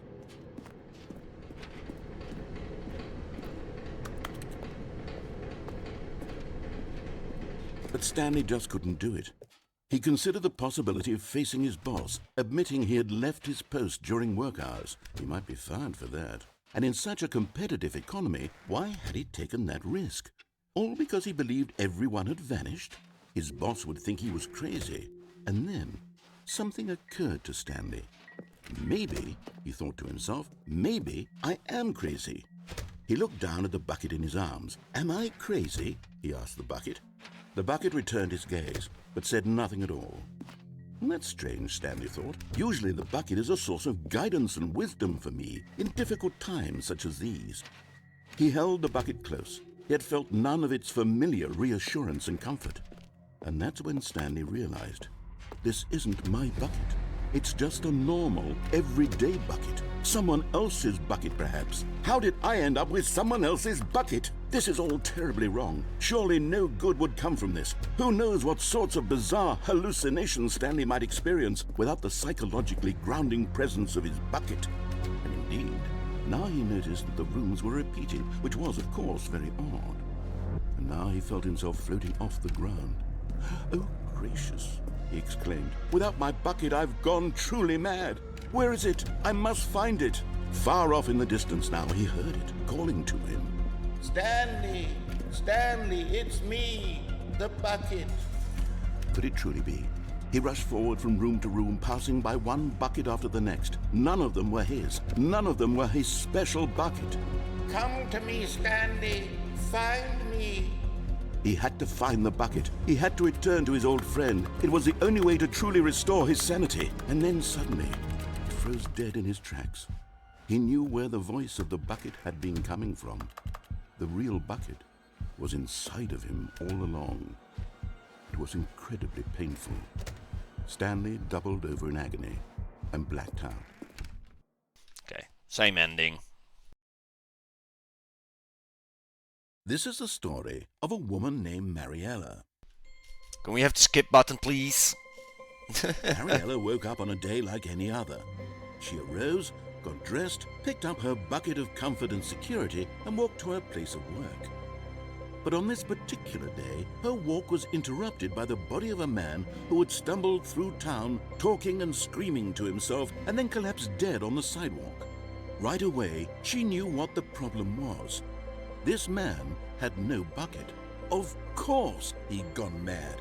ranting and raving about a narrator describing all of his actions and how everything is predetermined and free will is an illusion and it's all just a video game. It could all have been prevented if only he'd taken his bucket with him. Perhaps he didn't even realize he'd forgotten his bucket at home in the first place. How cruel the world can be, Mariella thought, and she hugged her own bucket even tighter. But of course, she had no time for this.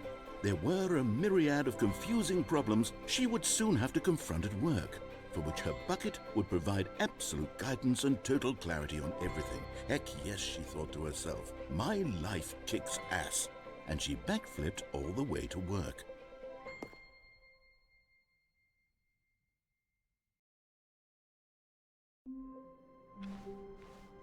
All of his co-workers were gone. What could it mean? Stanley decided to go to the meeting room. Perhaps he had simply missed a memo.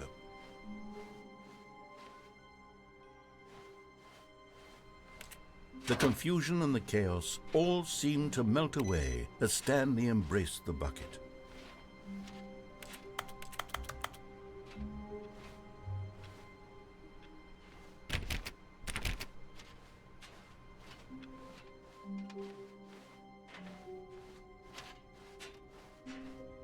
Stanley clutched the bucket tightly to his chest. This was not the correct way to the meeting room, but Stanley had felt the bucket calling to him, telling him that the employee lounge was simply the place to be.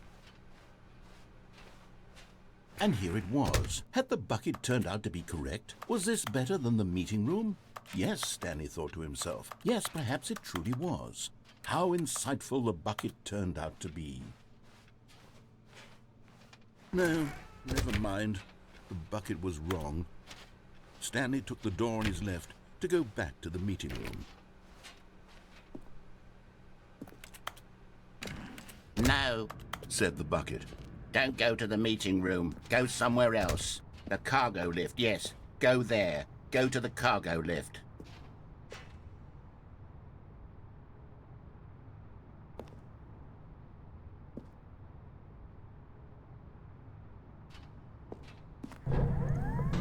Good, said the bucket.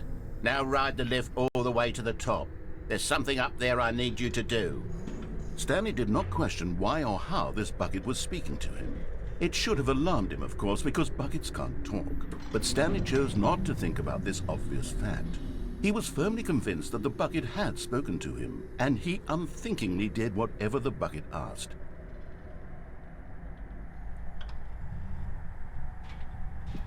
In here, said the bucket. Go into this dark room over here.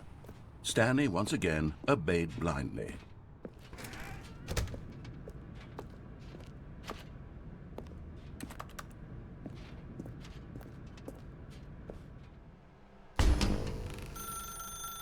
Now pick up the phone.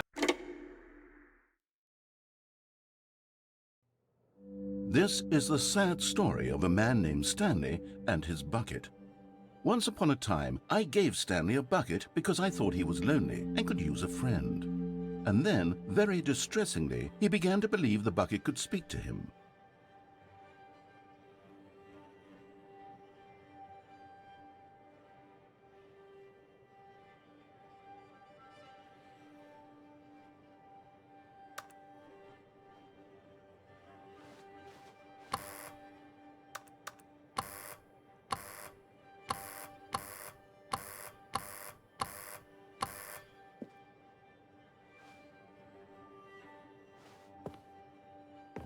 Nice place.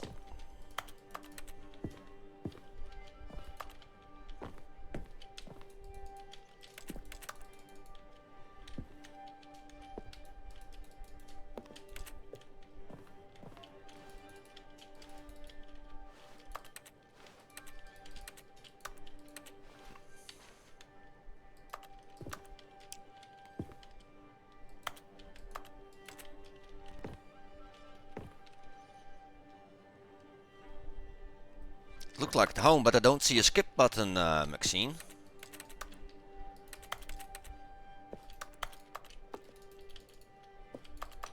Oh, there.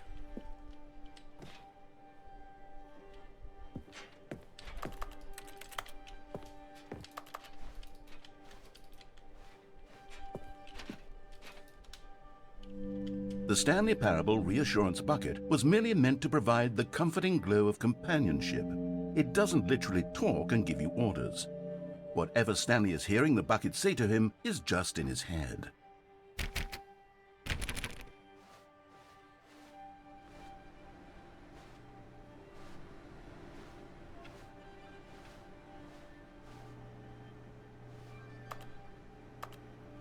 Cannot turn it off. Well, back to work.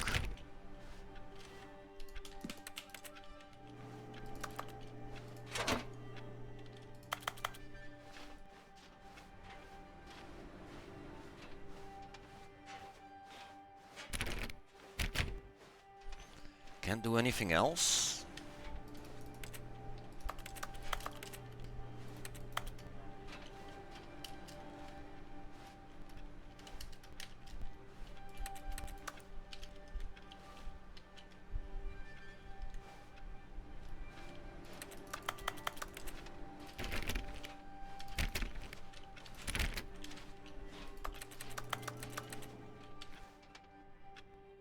Lately, I've been concerned about him. Wouldn't you be concerned as well?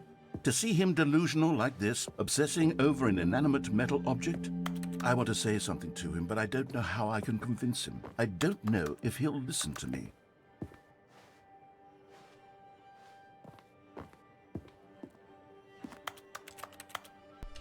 But the bucket is not at home. Oh, there it is.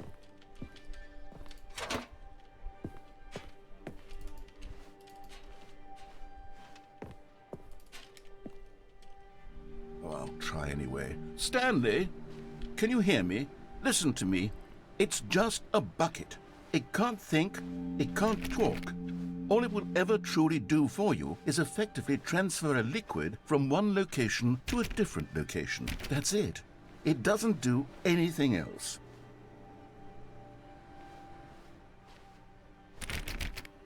Yeah, but I have nothing else to do here than pick up the bucket again.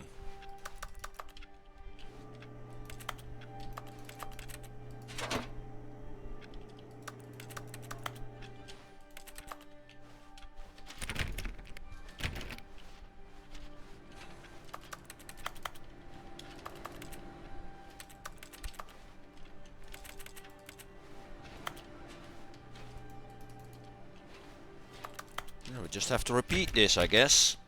You see, he's not listening. He's still taking orders from the bucket.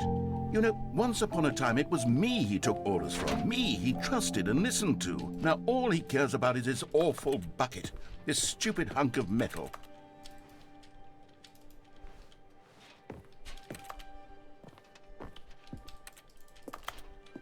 Yep, I have nothing else to do, so I need to do it. It's sad. I suppose he doesn't need me anymore.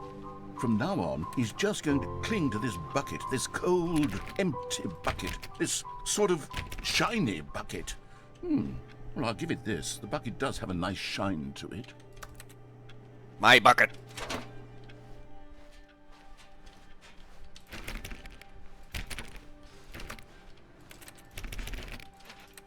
Yeah, not really, but there is nothing else to do.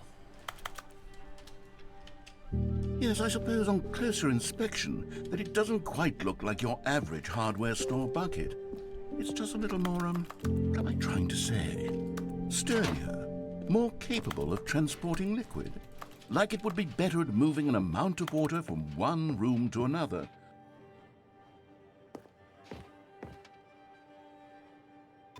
Oh my God, what am I saying? Better at carrying water from room to room. It's a bucket. It's literally just a bucket. Why do I feel some need to point out the ways in which it's so much more than just a regular bucket?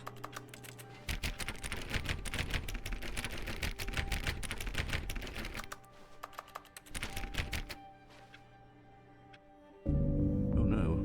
I'm having feelings for the bucket.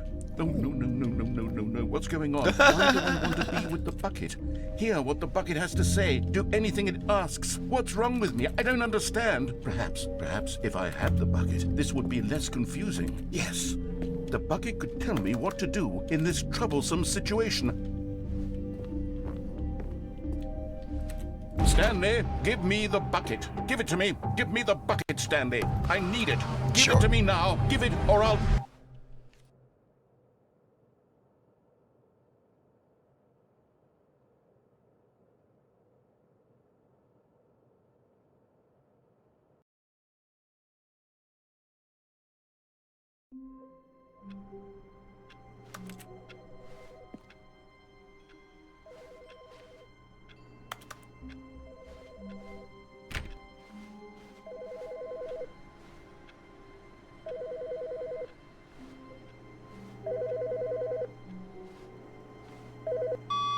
Hello. This is a recorded message scheduled either by you or a person in your place of work. The purpose of this message is to warn you about the dangers of recorded messages. If at any time you believe you are listening to a recorded message, please terminate it immediately and cease all flow of information from the recorded message into your perceptual sphere. Thank you, and have a pleasant day. Recorded message to tell about the dangers of a recorded message. Okay.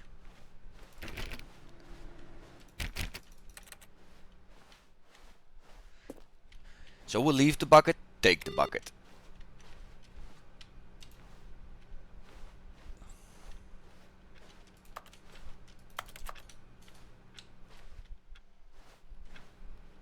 Let's leave the bucket. And let's see if we can go downstairs without the bucket. When Stanley came to a set of 2 open doors, he entered the door on his left.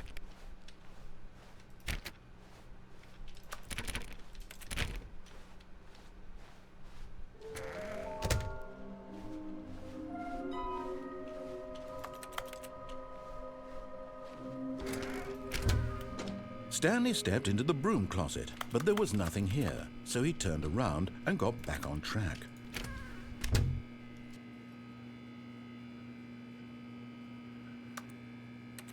There was nothing here. No choice to make, no path to follow, just an empty broom closet. No reason to still be here. Coming to a staircase, Stanley walked upstairs to his boss's office.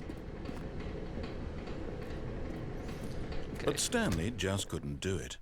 He considered the possibility of facing his boss. Admitting he had left his post during work hours, he might be fired for that. And in such a competitive economy, why had he taken that risk? All because he believed everyone had vanished? His boss would think he was crazy. And then something occurred to Stanley. Maybe, he thought to himself, maybe I am crazy. All of my co-workers blinking mysteriously out of existence in a single moment for no reason at all? None of it made any logical sense. And as Stanley pondered this, he began to make other strange observations. For example, why couldn't he see his feet when he looked down? Why did doors close automatically behind him wherever he went? And for that matter, these rooms were starting to look pretty familiar. Were they simply repeating? No, Stanley said to himself, this is all too strange. This can't be real. And at last, he came to the conclusion that had been on the tip of his tongue. He just hadn't found the words for it. I'm dreaming, he yelled. This is all a dream. Oh, what a relief Stanley felt to have finally found an answer, an explanation. His co-workers weren't actually gone. He wasn't going to lose his job. He wasn't crazy after all. And he thought to himself, I suppose I'll wake up soon.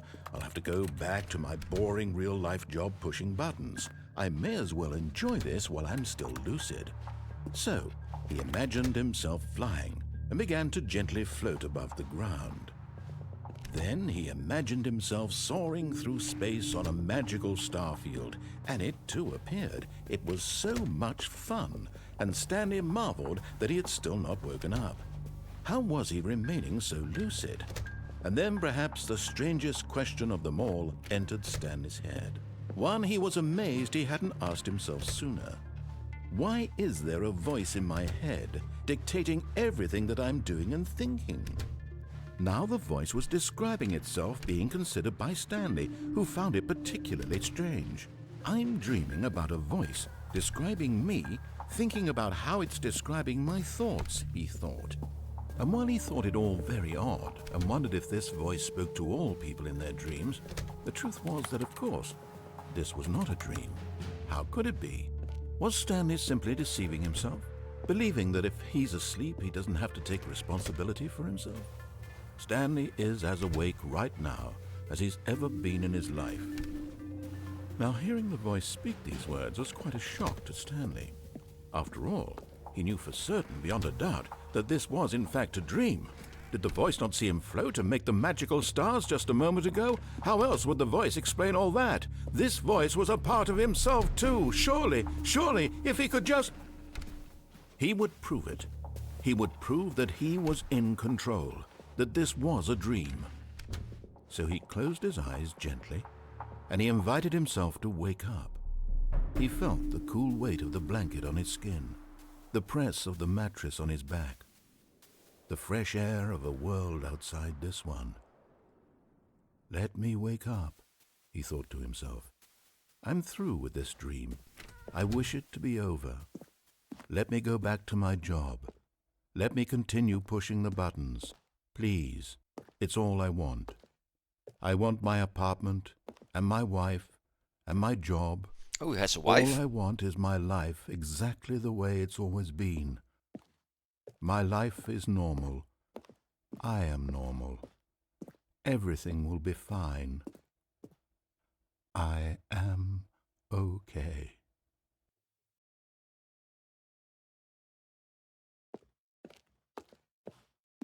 Nope. Stanley began screaming. Please, someone, wake me up. My name is Stanley. I have a boss. I have an office. I am real. Please, just someone tell me I am real. I must be real. I must be. Can anyone hear my voice? Who am I? Who am I? And everything went black.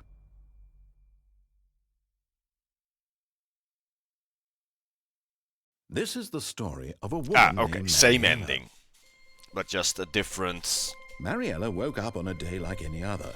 She Way up arose, here. got dressed, gathered her belongings, and walked to her place of work. Oh, no But bucket on though. this particular day, her walk was interrupted by the body of a man who had stumbled through town talking and screaming to himself, and then collapsed dead on the sidewalk. And although she would soon turn to go call for an ambulance, for just a few brief moments, she considered the strange man.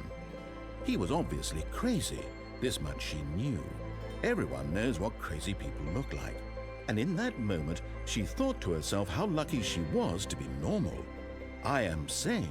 I am in control of my mind. Normally I so know what is overrated. real and what isn't. It was comforting to think this, and in a certain way, seeing this man made her feel better. But then she remembered the meeting she had scheduled for that day, the very important people whose impressions of her would affect her career, and by extension, the rest of her life. She had no time for this, so it was only a moment that she stood there, staring down at the body. And then she turned and ran.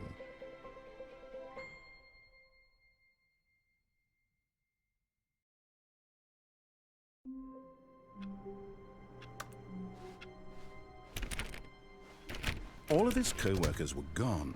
What could it mean? Stanley decided to go to the meeting room. Perhaps he had simply missed a memo. No matter how hard Stanley looked, he couldn't find a trace of his co-workers.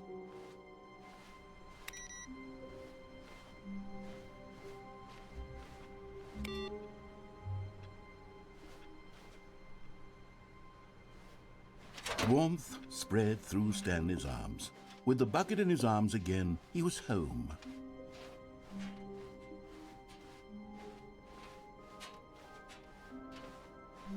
Wait, this is different.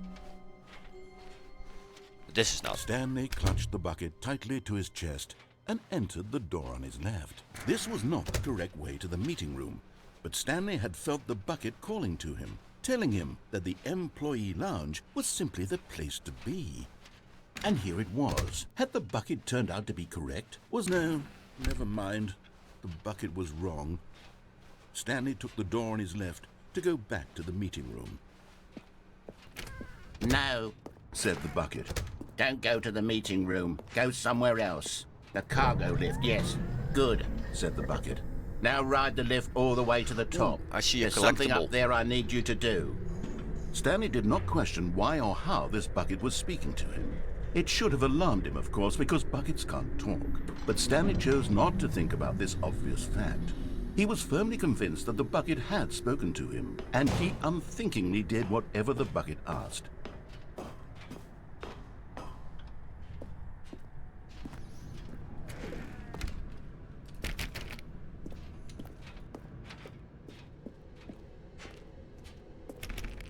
No, stop.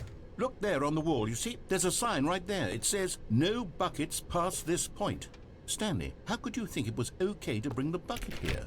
Unless, what if the problem is that you actually don't know what is a bucket and what isn't a bucket? I suppose that would explain a lot about your behavior up to this point. Which, if that's true, well, my goodness, I think we have to do something about it. This misunderstanding could have dire consequences on the entire rest of the game if not addressed quickly and properly. So much of the impact of the story is dependent on your understanding of what is and isn't a bucket. Please, step in here for a moment.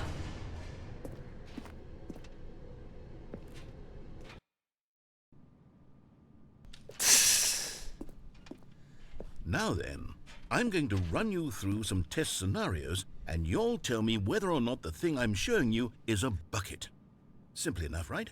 This should tell us everything we'll ever need to know about what is or is not a bucket.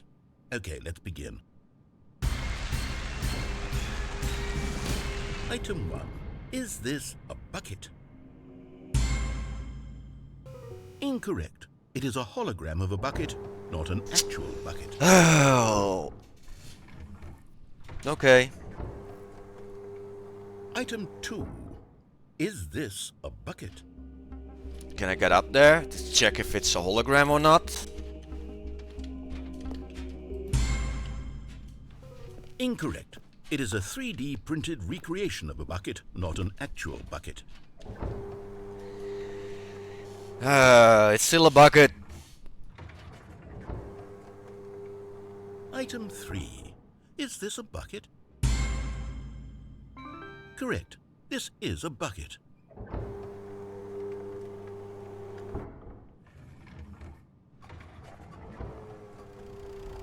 Item 4. Is this a bucket?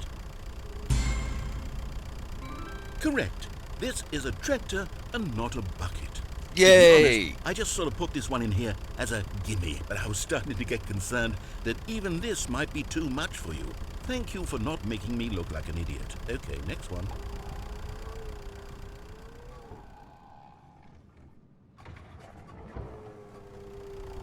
Is this a bucket? Incorrect. This is a bucket. What?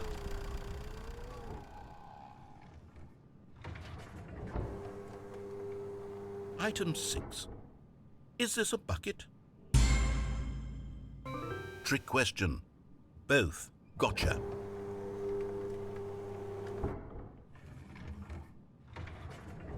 Item... Wait, hold on. I can't find the next one. Let me see. It should be around here somewhere.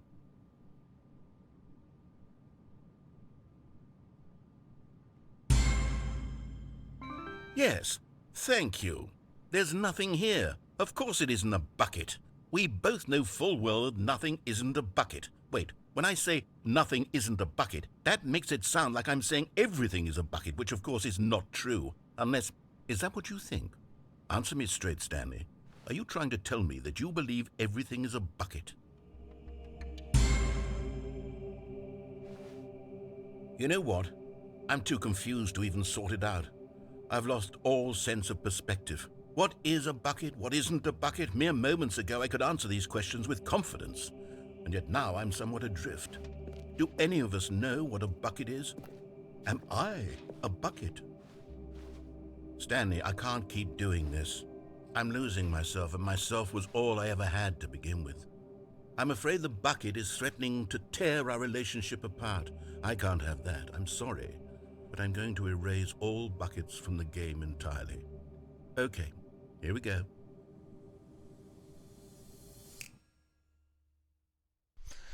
But What buckets. Is everything gone? Why did everything disappear? Wait, was everything a bucket? Every single thing in the game was a bucket. Oh my God, I had no idea. How could... Except me. I'm not a bucket after all. And you, Stanley, you're still here. You're not a bucket either. Oh, this is wonderful news. We're not buckets. Yes, I actually feel much more at ease right now. It's delightful to get some clarity on that issue, but it doesn't change the fact that we haven't got a game. So, tell you what, I'll reset everything and we'll put back all of the buckets, okay? And we'll know that it's all a bucket. But if you run into anyone else, maybe don't mention that. Who knows what that information might do to a person? All right, here we go.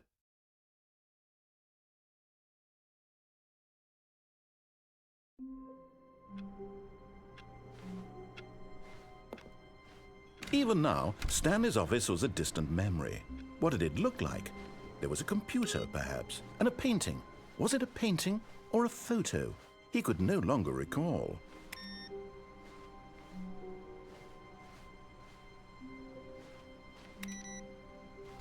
So we cannot take the bucket down there. So we're not gonna take the bucket. When Stanley came to a set of 2 open doors, this was not the correct way to the meeting room, and Stanley knew it perfectly well. Perhaps he wanted to stop by the employee lounge first, just to admire it. And let's get the collectible. Standing now in this incredible room, Stanley for the first time understood. But eager to get back to business, Stanley took the first open door on his left.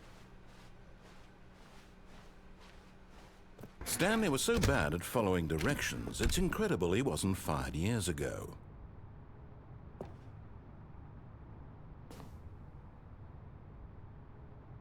Oh. Don't know how these planks still hold up. Another miniature Stanley figurine. This, you know, there really must be a snappier name for these things. What about mini-stands? Stanley figs? What about Stanlerines? Yes, I think I like that. Another Stanlerine under your belt.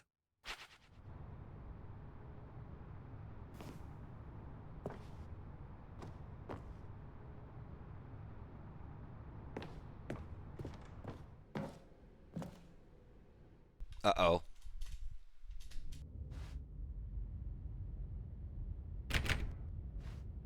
Stanley had now gotten himself so far off the beaten path that it seemed the office had begun. So far off the beaten path that it seemed the office had begun. So far off the beaten path that it seemed the office had begun. So far off the beaten path that it seemed the office had begun. So far off the beaten path that it seemed the office had begun. So far off the beaten path that it seemed the office had begun. So far off the beaten path that it seemed the office had begun. So far off the beaten path that it seemed the office had begun.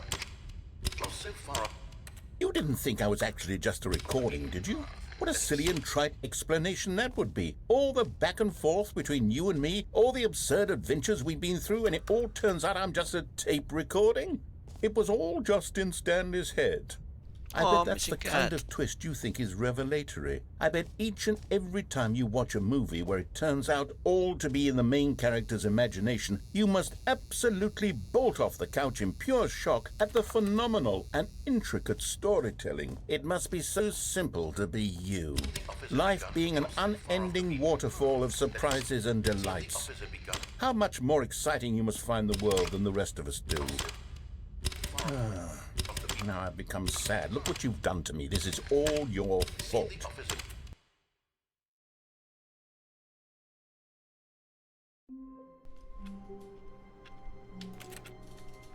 Wait. All of his co-workers were gone. What could it mean? Stanley decided to go to the meeting room. Perhaps he had simply missed a memo.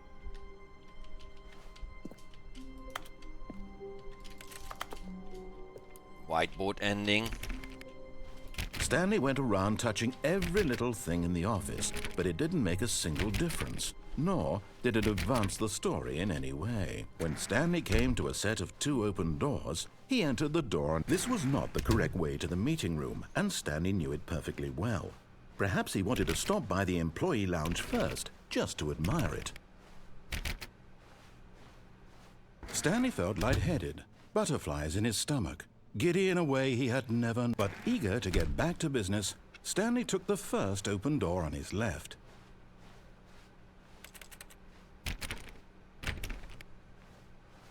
Stanley was so bad at following directions, it's incredible he wasn't fired years ago.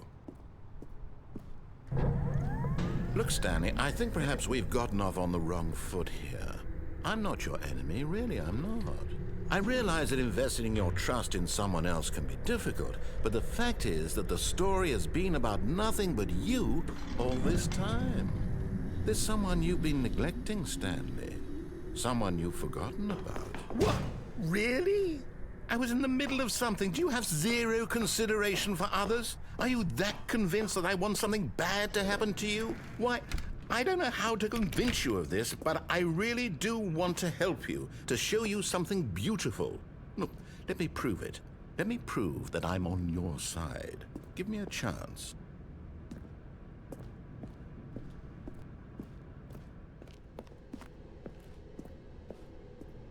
Yay, past this point. Now listen carefully, this is important. Stanley walked through the red door.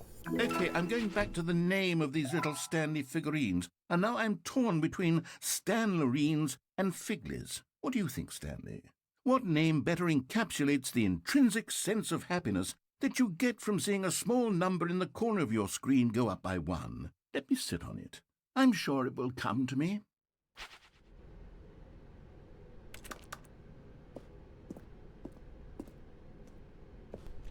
Did you tell me which door to take?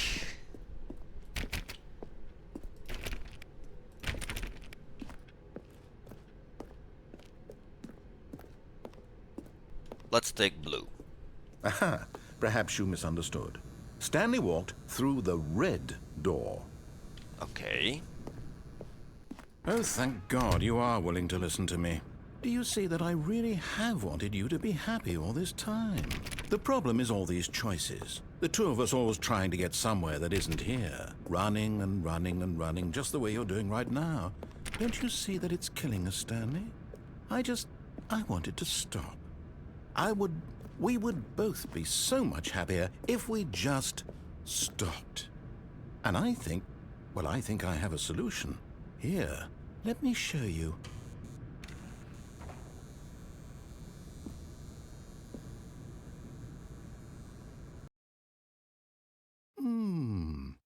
What do we want? What are we looking for? Here. Yes. Oh, it's beautiful, isn't it? If we just stay right here, right in this moment with this place, Stanley, I think I feel happy. I actually feel happy.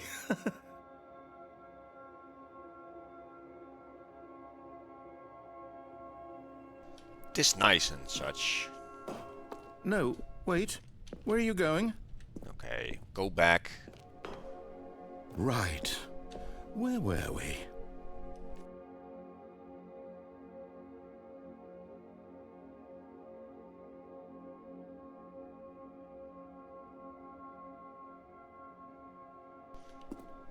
Yeah, this is gonna take forever.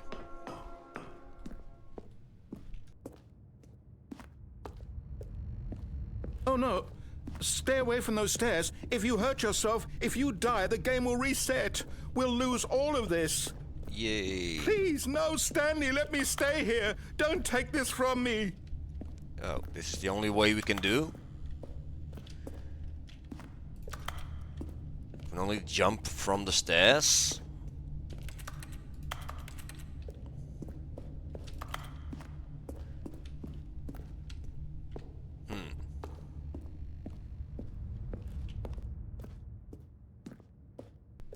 Or go back to the happy room. Good, good. We can't be too safe. Promise me you won't go back there. Just stay here. Yeah, but we want to do stuff.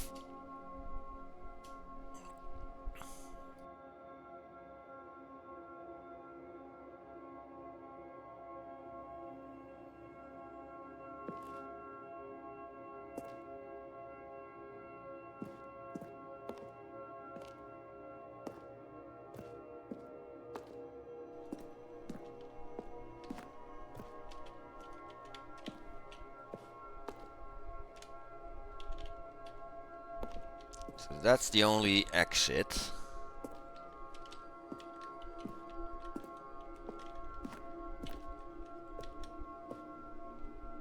So even the entrance to this room is gone.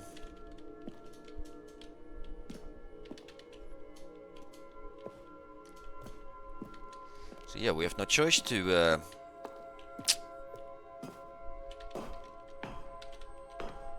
do this part. No!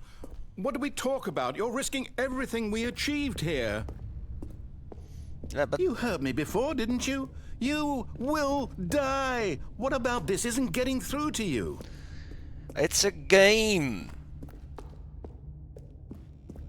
Please, Stanley, think about what you're doing.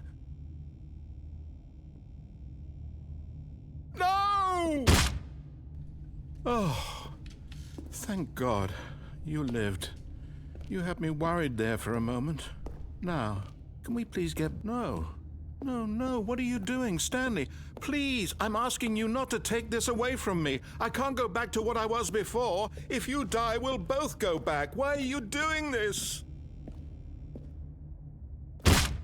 Stanley, let's go back to the other room. Can you do that for me? Yes, perhaps you can. Perhaps you finally see what I'm talking about. Well, not really. I know you'll see. You'll see that we can't be happy if we leave this place. You can see that, can't you? No. I want to play a game. Don't want to sit around in one place. No, perhaps not.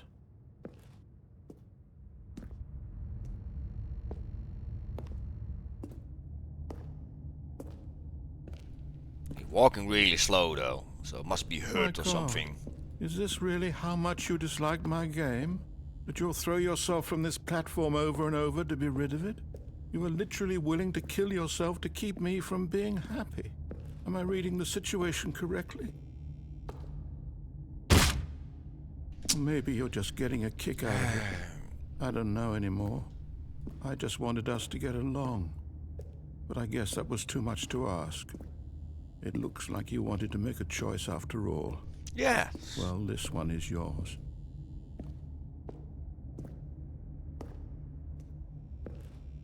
And I don't want to die, but that's the only option we have. Is it over? It's going to restart, isn't it? I'm going back.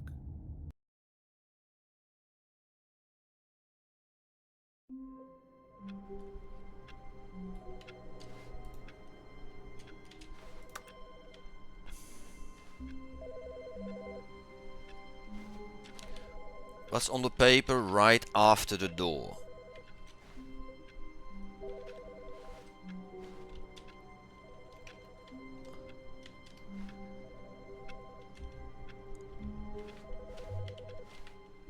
I don't know which paper you're talking about.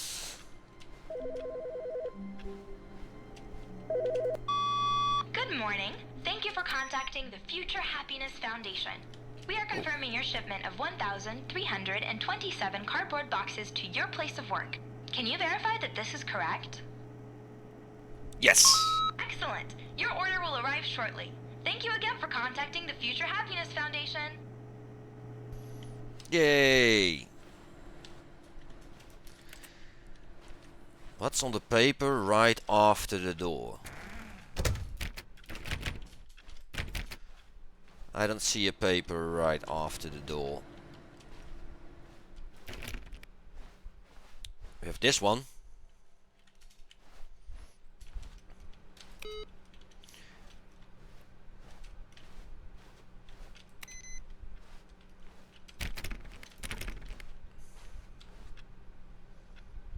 Okay, let's take the bucket Stanley picked up the bucket and to the smiled. office. He'd never be alone again, not truly alone, not with the bucket around. Stanley clutched the bucket tightly to his chest and entered the door on his left.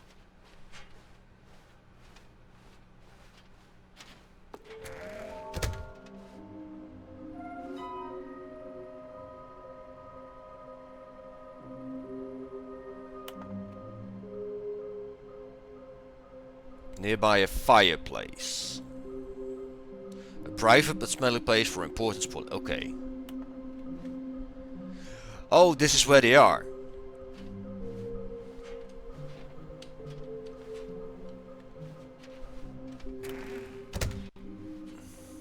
Do you have more stickers? Stanley, we must move on from this broom closet, simply because I have no remaining stickers. If I did, coming to a staircase, Stanley and the bucket walked upstairs to the boss's office. Smelly place for somebody important. Yay! You're getting close now, Stanley. You've nearly gotten all of the Figler Anmarines. Very soon, you'll collect the last one, and then the first number will equal the second number, and that will be it. We'll be different people by then. Different in the sense that we used to have none of them, and now we have them all. You can't go back to when you had no Figler Anmarines. None of us can.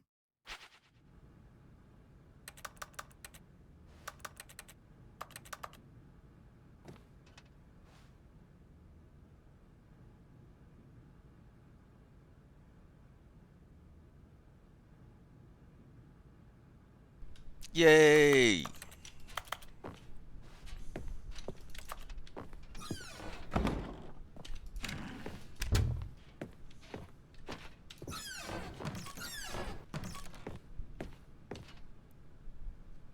That's near a fireplace. Oh, we have input here.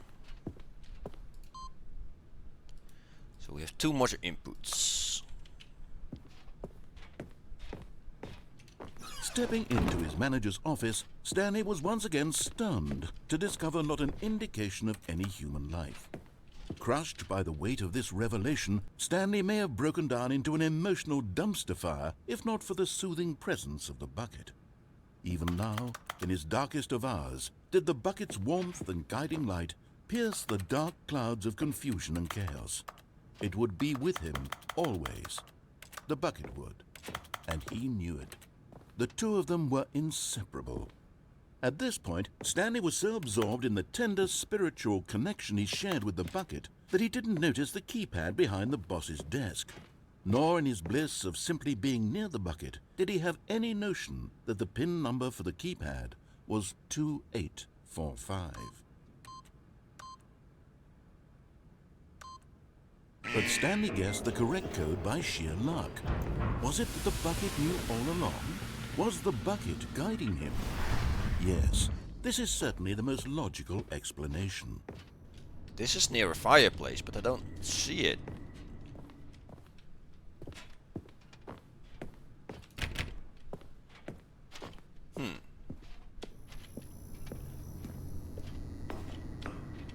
Oh, there we go. And there it is. The last Stiggly Wiggly. Savor this moment, Stanley. This is a real accomplishment. This is doing something just for the sake of doing it. Where so many people expect to be rewarded for the most trivial achievements, you've insisted that a job well done is its own reward. I would tell you that I'm proud of you for collecting them all, but that would be like a reward, and we can't have that. So, instead I'll just say, it's done. We're all done here, and now we can go to whatever the hell you were doing before you hunted for figurines.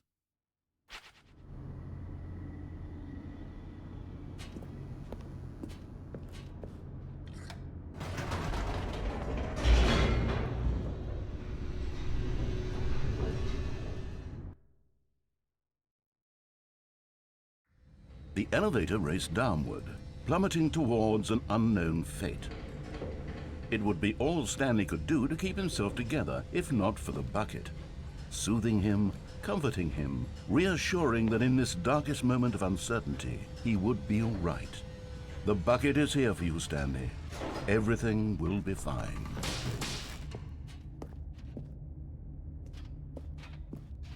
Stanley and the bucket walked straight ahead through the large door that read, Mind Control Facility. But that says escape. Although this passageway had the word escape written on it, the truth was that at the end of this hall, Stanley and the bucket would both meet a violent death. The door behind them was not shut. Stanley and the bucket still had every opportunity to turn around and get back on track. At this point, Stanley and the bucket were knowingly walking forward into a very painful death for each of them.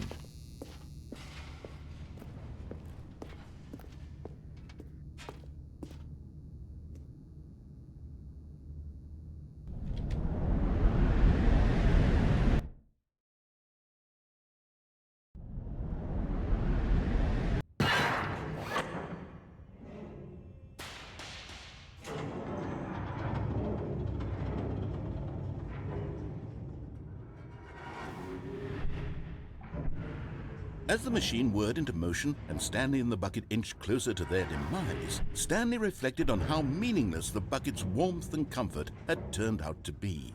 To be sure, it puts the mind and the soul at ease to embrace the bucket, but what use is a sense of ease when you're about to be crushed to death? This is what Stanley thought to himself, and he sort of kicked himself for wasting so much time carrying a bucket everywhere. Farewell, Stanley. Bye-bye. Oh. Farewell, Stanley, cried the narrator, as Stanley and the bucket were led helplessly into the enormous metal jaws.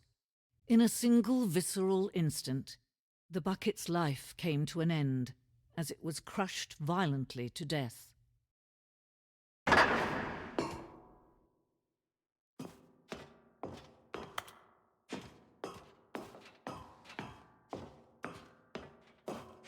It was a shame, the death of such a magnificent bucket. It's true that all buckets are radiant in their own way, but this one stood above the rest. It was a glorious bucket to behold.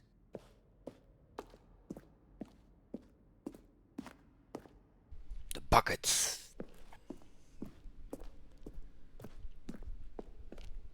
Can you see how arrogant it was for Stanley to take a bucket like this and to claim it for his own? Can you see the hubris that blinded him? Can you see that the bucket is far more noble than Stanley will ever be in his short life? Where's my bucket? Bucket! Oh, it's not my bucket.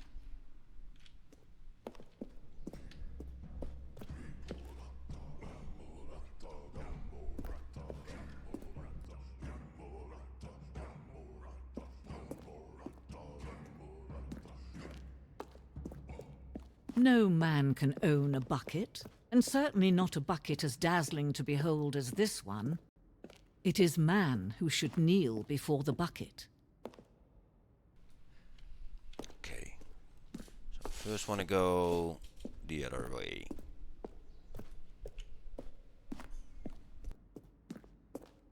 And then we'll kneel for the bucket.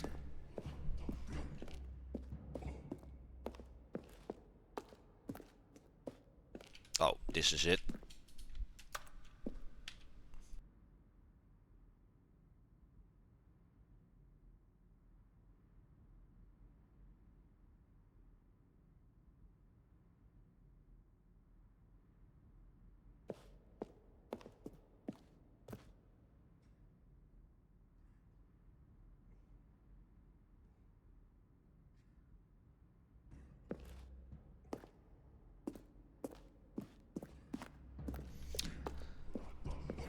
Let's go kneel for the bucket.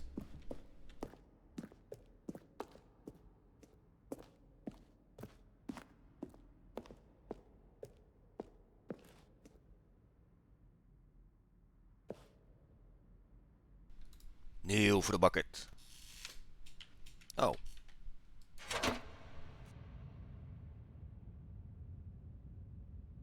But there is something we can do. Something we can do together, you and I, that will right this terrible wrong. Let Stanley die. Let him be crushed by the machine. Don't reset the game. Don't give him another opportunity to run off with another beautiful bucket.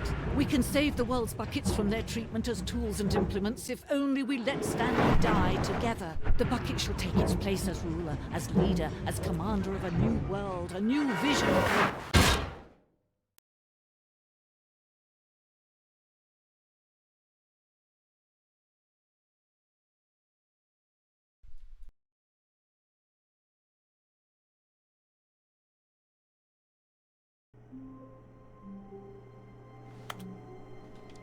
another ending.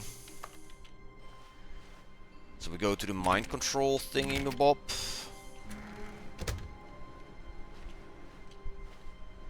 Can I do it with the bucket or without the bucket? Stanley, Oh. I'm sorry, but I have to put a pause on things. It's those figurines, those figglers. I haven't stopped thinking about them since you nabbed every last one. Wasn't it just the most intrinsically fulfilling moment of your entire life? Didn't it fill you to the brim with inner richness?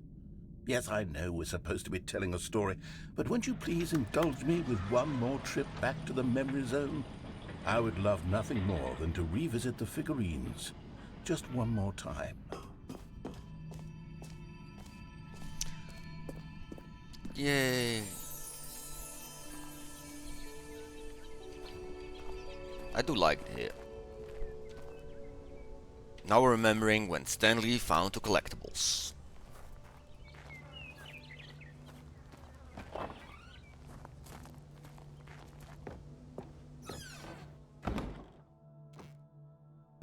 Hey, there's a prize gone.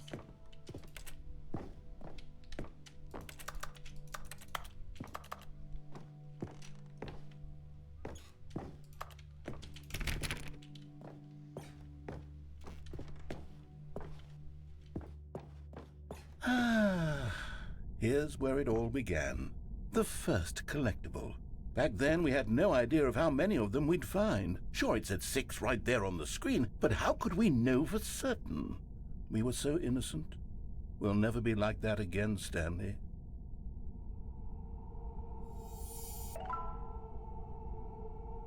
Now I have 7.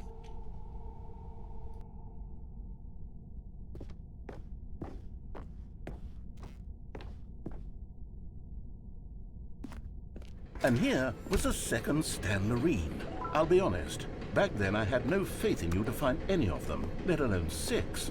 But you continue to surprise me in all sorts of mundane, unremarkable ways.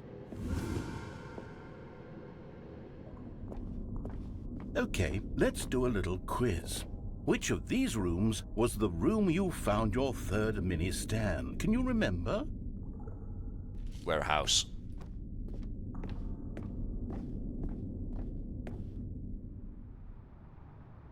Hey, that's exactly right. It was here in the warehouse. It was the third one. You picked it up, and then after that, you had 3 of them. I'm glad these moments are so crystal clear in your memory, but I shouldn't be surprised. After all, science tells us that it's impossible to forget your third time doing anything.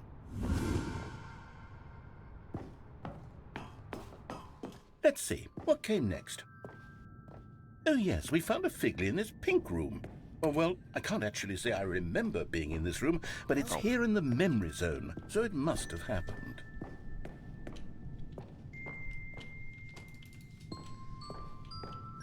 Didn't happen, but sure, I will go for it.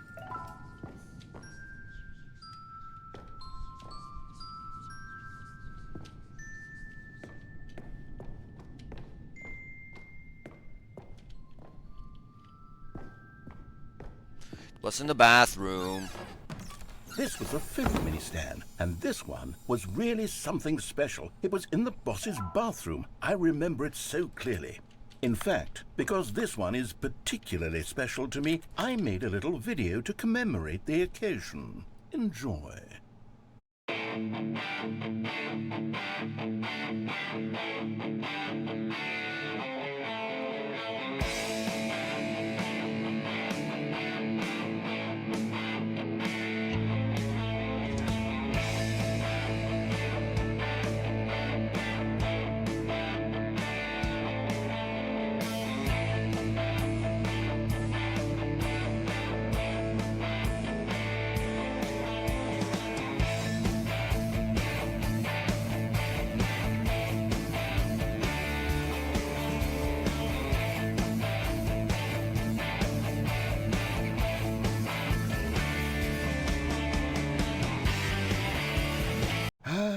Takes you back, doesn't it? I spent a lot of time making that video, but it was 8 minutes I wouldn't have spent on anything else.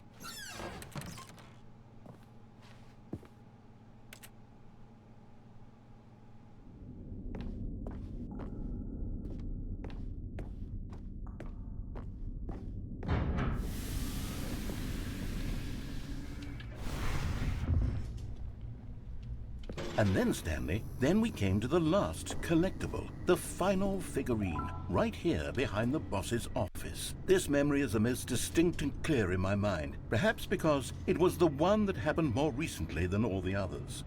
Who can truly say how the mind works? All I know is that this is the moment where you picked up a Figly and I thought to myself, yes, that's all of them. They're all collected. It was a moment unlike any other. Except for the other moments picking up figurines, which it was exactly like.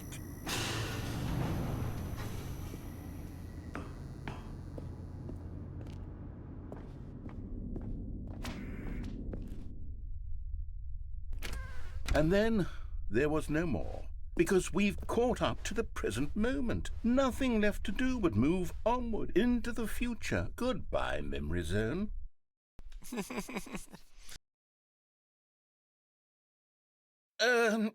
No, I'm not done. I'm not ready to move on. Stop the loading screen. Isn't there some way we can stay here, keep enjoying these figurines? Let's just go backwards. We'll do the memory zone again from the opposite direction. See how that feels.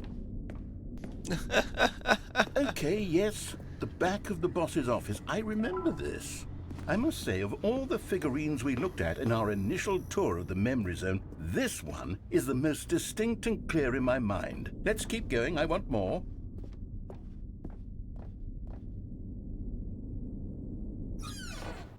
And here's where I made that video. Don't you remember the video we watched?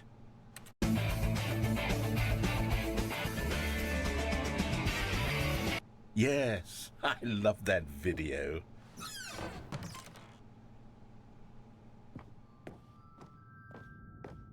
Still don't remember the pink room, Stanley. Still no memory of this one. Good room, though. A solid room.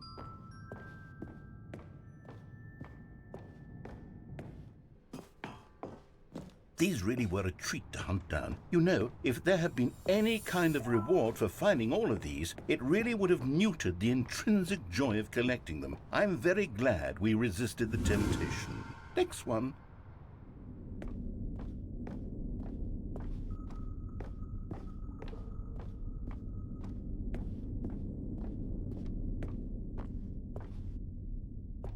That's just a black hole. Okay.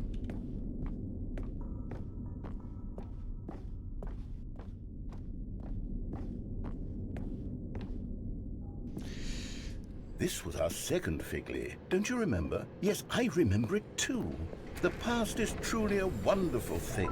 Why does anyone ever choose to leave it? Keep going.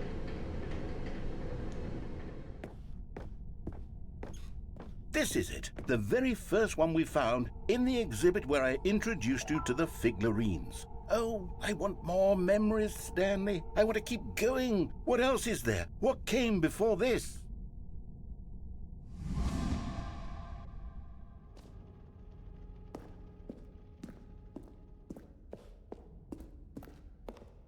The exhibit. Oh, the jumping circle. That Look, no jumps. it's the terrible new content that we were originally sold on. I remember hating it back then, but time does put a rosy filter on everything. In fact, I dare say I'm... Oh, yes! The two doors! Who could have forgotten that? A classic memory, this one.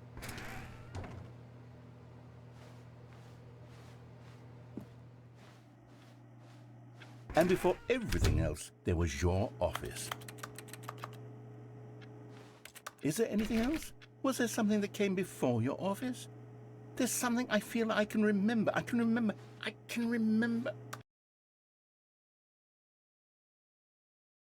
Yes, I'm remembering something now.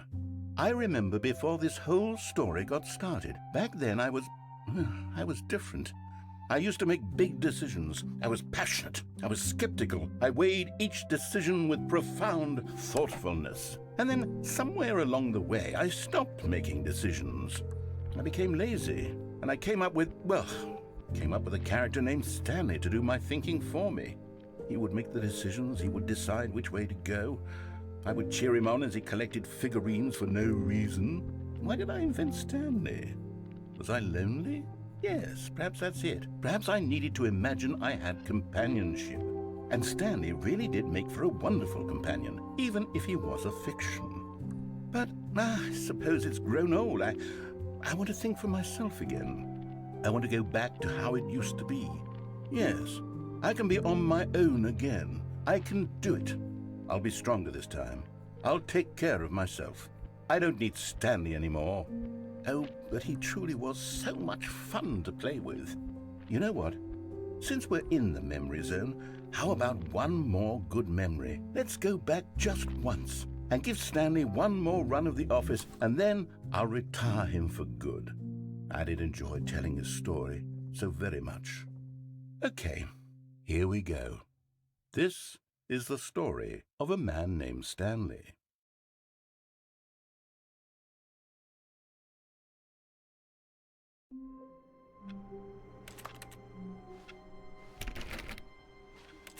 Ah, the boxes are delivered. Yay! All of his co-workers were gone. What could it mean? Stanley decided to go to the meeting Darn it. room. Perhaps he had simply The missed a input is memo. there. What?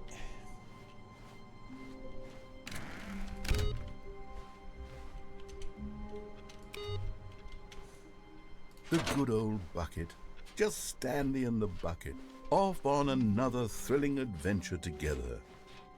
Stanley clutched the bucket tightly to his... This was not the correct way to the meeting room, but Stanley had felt the bucket calling to him, telling him that the employee lounge was simply the place to be. And here it was. Had the bucket turned out to be correct? Was this no? Never mind. The bucket was wrong. Stanley took the door on his left to go back to the meeting room. No, Said the bucket. don't go to the meeting room. Go somewhere else. The cargo lift, yes. Go there. Go to the cargo lift.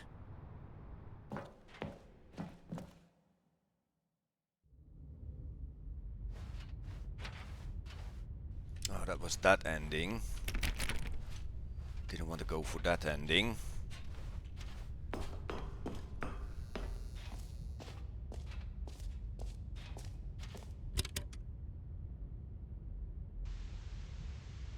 Oh, Okay, this is day number 295. Tape number... I don't even know. I've lost track. Nothing feels real anymore. hey Mike. The longer I study this bucket, the less sense anything makes. The sheer euphoria I feel every time I pick it up. No matter how many times I've done it, it's always the same feeling. And the emptiness in my chest when I set it down. It doesn't make sense. There's no explanation for it. I still haven't figured out why I see the world so differently when this bucket is in my arms. Why everything feels so... What do I do with this treasure? I can monetize it. Yes. It's unthinkable the amounts of money people will pay for even just an hour with the bucket. This is my golden ticket. But I have to be careful, because as soon as this gets out, there's going to be a target on my back. Even now, I don't know who might be trying to get... What's that? Who's there?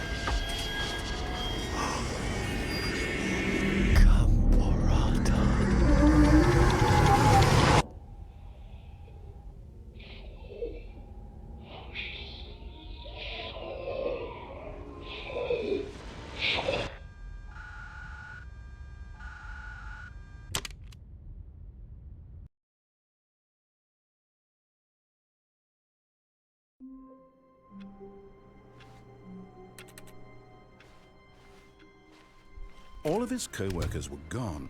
What could it mean? Stanley decided to go to the meeting room. Perhaps he had simply missed a memo.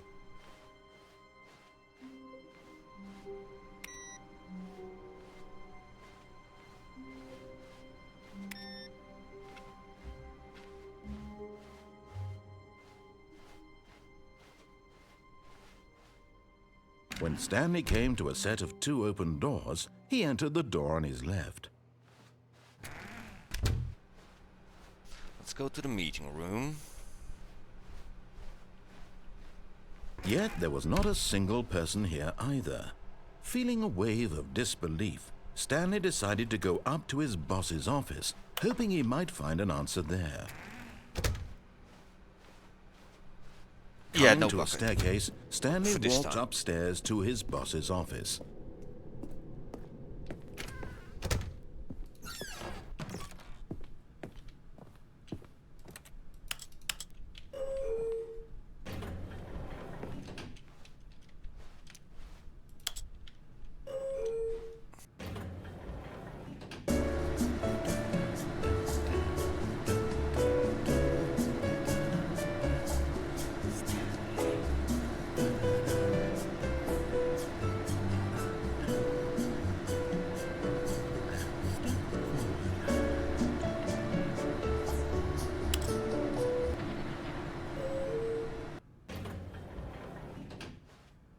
Wait, that's it?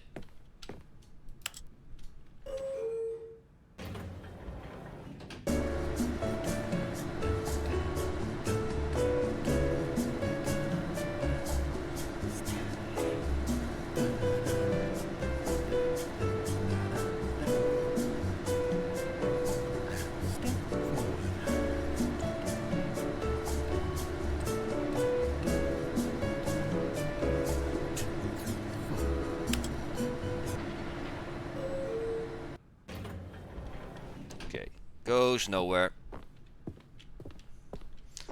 Are you input? No, you're off. Okay. Stepping into his manager's office, Stanley was once again stunned to discover not an indication of any human life. What could it mean? Stanley was in such a rush to get through the story as quickly as possible, he didn't even have a single minute to just let the narrator talk. That kind of anxiety isn't healthy, so he relaxed for a few moments with some calming New Age music.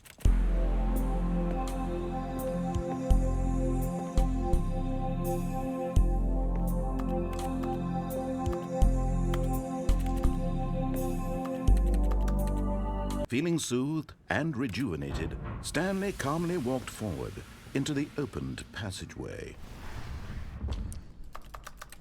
Looks like there was a button there.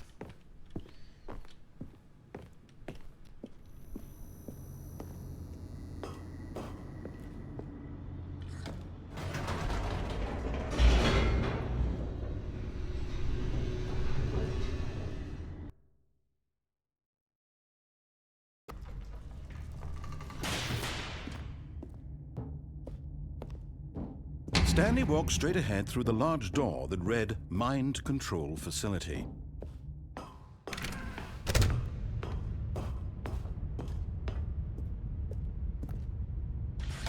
The lights rose on an enormous room packed with television screens. What horrible secret did this place hold? Stanley thought to himself. Did he have the strength to find out?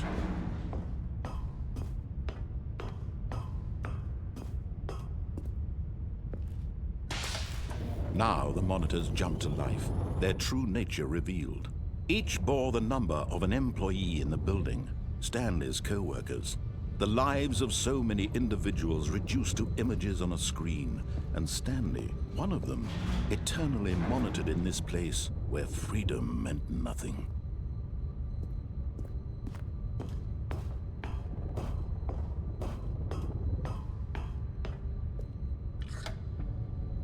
This mind control facility, it was too horrible to believe. It couldn't be true. Had Stanley really been under someone's control all this time? Was this the only reason he was happy with his boring job? That his emotions had been manipulated to accept it blindly? No, he refused to believe it. He couldn't accept it. His own life in someone else's control? Never! It was unthinkable. Wasn't it? Was it even possible? Had he truly spent his entire life utterly blind to the world? But here was the proof. the heart of the operation, controls labeled with emotions, happy or sad or content, walking, eating, working, all of it monitored and commanded from this very place. And as the cold reality of his past began to sink in, Stanley decided that this machinery would never again exert its terrible power over another human life. For he would dismantle the controls once. Oh, Stanley, you didn't just activate the controls, did you? After they kept you enslaved all these years, you go and you try to take control of the machine for yourself. Is that what you wanted? Control? Oh, Stanley, I applaud your effort, I really do. But you need to understand, there's only so much that machine can do. You were supposed to let it go, turn the controls off, and leave. If you want to throw my story off track, you're going to have to do much better than that. I'm afraid you don't have nearly the power you think you do. For example, and I believe you'll find this pertinent, Stanley suddenly realized he had just initiated the network's emergency detonation system. In the event that this machine is activated without proper DNA identification, nuclear detonators are set to explode, eliminating the entire complex. How long until detonation? 5. Let's say 2 minutes. Ah, now this is making things a little more fun, isn't it, Stanley? It's your time to shine. You are the star. It's your story now. Shape it to your heart's desires. Oh, this is much better than what I had in mind. What a shame we have so little time left to enjoy it. Mere moments until the bomb goes off. But what precious moments each one of them is. More time to talk about you, about me, where we're going, what all this means. I barely know where to start. What's that? You'd like to know where your co-workers are? A moment of solace before you're obliterated? All right, I'm in a good mood. You're gonna die anyway. I'll tell you exactly what happened to them. I erased them. I turned off the machine. I set you free.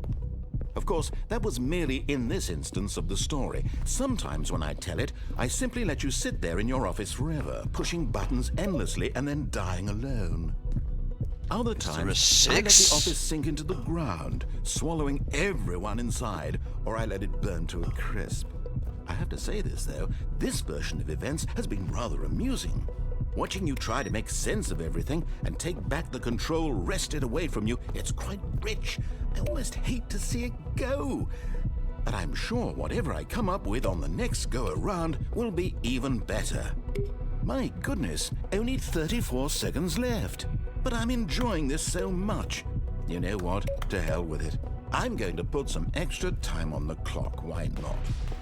These are precious additional seconds, Stanley. Time doesn't grow on trees. Oh dear me, what's the matter, Stanley? Is it that you have no idea where you're going or what you're supposed to be doing right now? Or did you just assume when you saw that timer that something in this room was capable of turning it off? I mean, look at you. Running from button to button, screen to screen, clicking on every little thing in this room. These numbered buttons, no, these colored ones. Or maybe this big red button, or this door. Everything, anything, something here will save me. Why would you think that, Stanley?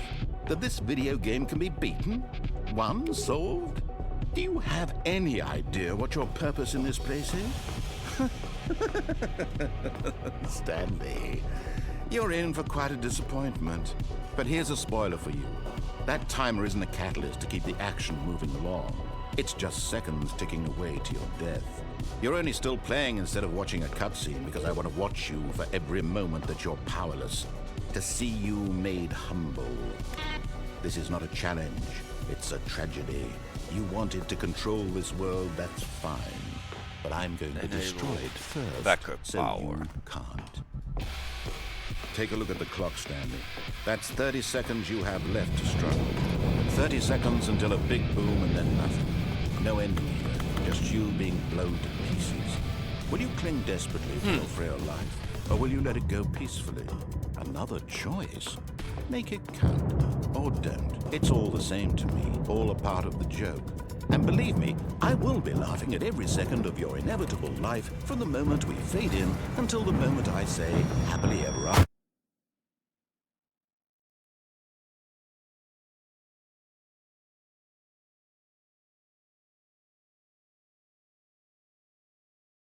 Okay.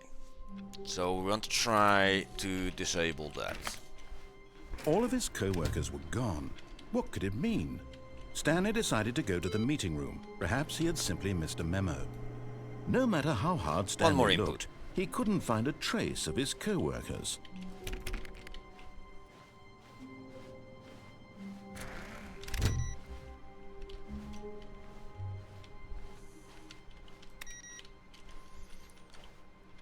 Where are we going today? The bucket asked. Stanley just smiled. Anywhere they went together would be perfectly. Stanley clutched the bucket tightly to his chest and entered the door on his left.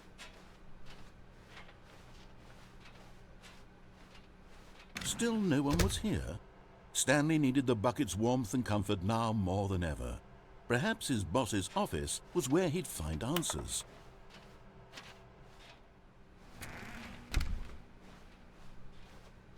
Coming to a staircase, Stanley and the bucket walked upstairs to the boss's office.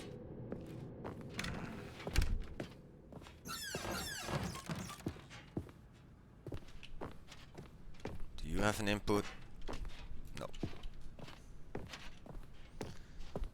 Stepping into his manager's office, Stanley was once again stunned to discover not an indication of any human life. Crushed by the weight of this revelation, Stanley may have broken down into an emotional dumpster fire if not for the soothing presence of the bucket. Even now, in his darkest of hours, did the bucket's warmth and guiding light pierce the dark clouds of confusion and chaos. It would be with him always. The bucket would, and he knew it. The two of them were inseparable. At this point, Stanley was so absorbed in the tender spiritual connection he shared with the bucket that he didn't notice the keypad behind the boss's desk. Nor in his bliss of simply being near the bucket did he have any notion that the PIN number for the keypad was 2845. 2845.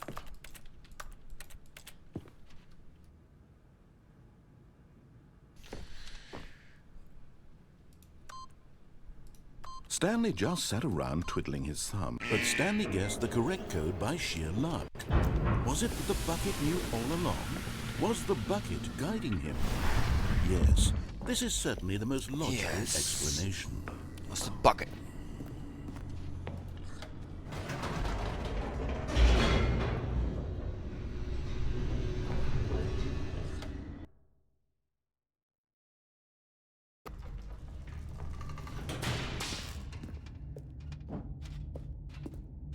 Stanley and the bucket walked straight ahead through the large door that read, Mind Control Facility. Okay. The lights rose on an enormous room packed with television screens. What horrible secret did this place hold? Stanley and the bucket both wondered to themselves. I think this is the last... The monitors jumped to life, and Stanley nearly dropped the bucket in shock. Everyone in the office was being videotaped, monitored like guinea pigs. The bucket had never seen anything like this, and it very nearly burst into tears as Stanley cradled it gently, reassuring it that everything would be fine.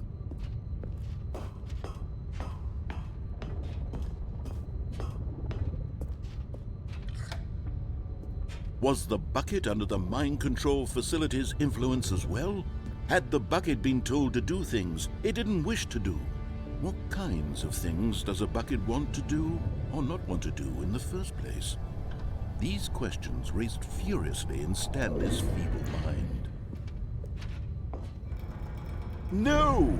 He screamed into the bucket. He couldn't accept it. His own life in someone else's control, never! He squeezed the bucket tighter, his one friend in the entire world. At this point, he could trust no one except for the bucket. But here was the proof. The heart of the operation. Controls labeled with emotions, happy or sad or content. Walking, eating, working, all of it monitored and commanded from this very place. And as the cold reality of his past began to sink in, Stanley decided that this machinery would never again exert its terrible power over another human life. For he and the bucket would dismantle the controls for good. Two best friends, Stanley and the bucket, up against the world.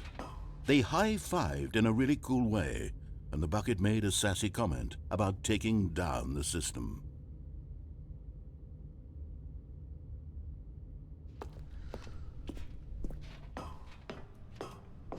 So, don't press on, press off. When at last they came to the source of the room's power, Stanley and the bucket knew it was their obligation to put an end to this horrible place and to everything it stood for.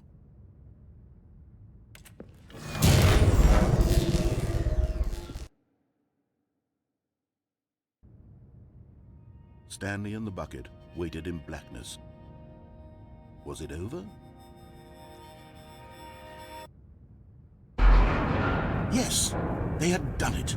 Stanley and the bucket had defeated their greatest and darkest enemy, freed themselves from the tyrannical grip of the evil mind control machine. Freedom was now mere moments away.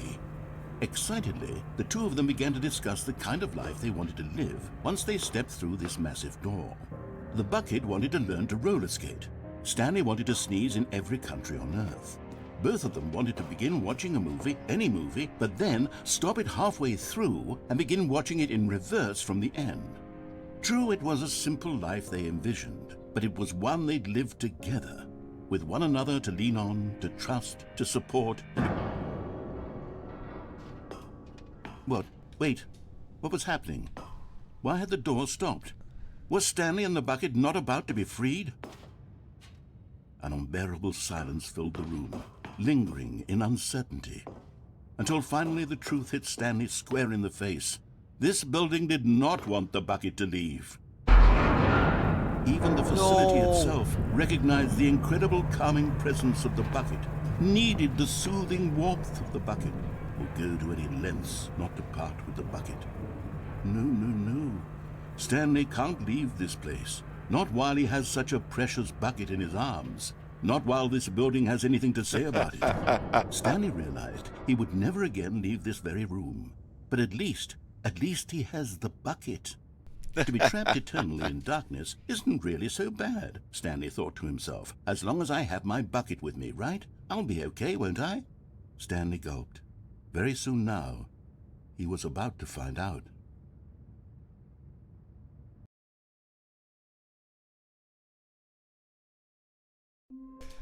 This game is about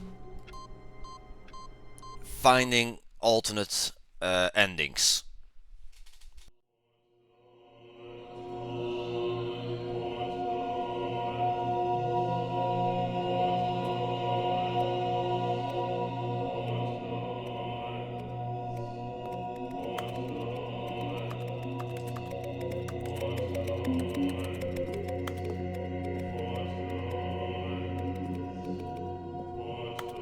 This is an ending I've been working on the playthrough, because this is the input ending.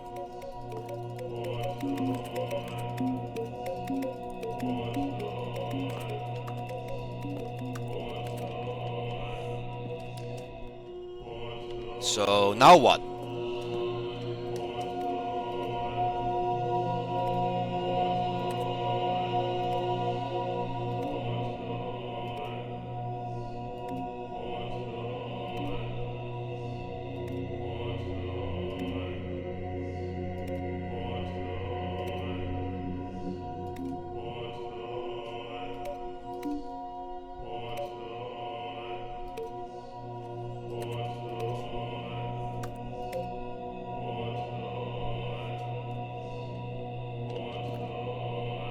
Yeah, that will pop off again.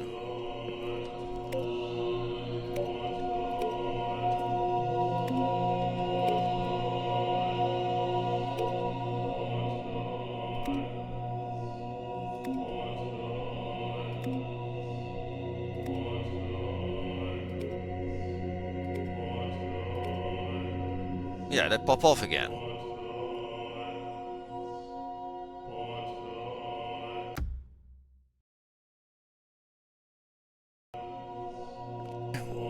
So, what do we need to do here?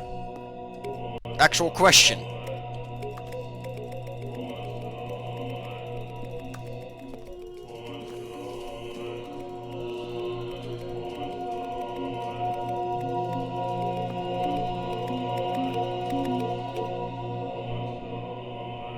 Oh, we could almost make a ring go.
Nope.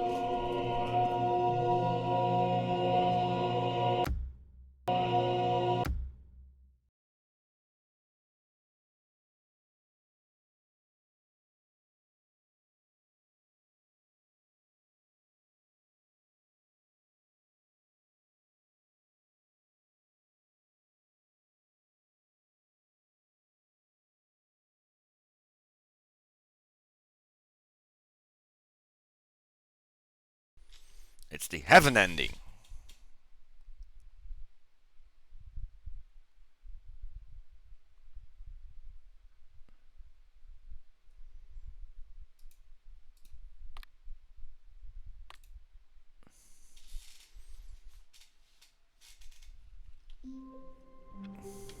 Okay, so we're not gonna do that one.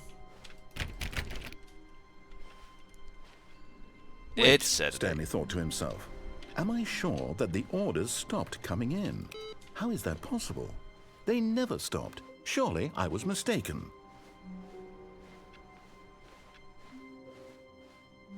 Let's do the destroy control When stuff. Stanley came to a set of And then two we open stop. doors, he entered the door on his left.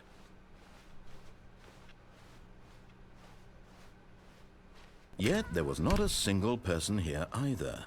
Feeling a wave of disbelief, Stanley decided to go up to his boss's office. Coming to a staircase, Stanley walked upstairs to his boss's office.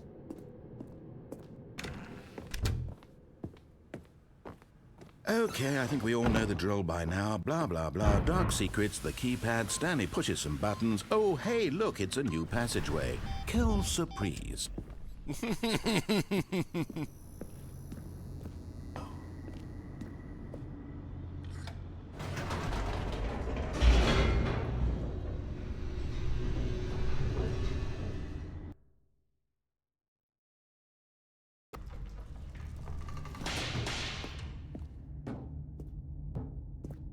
Stanley walked straight ahead through the large door that read Mind Control Facility.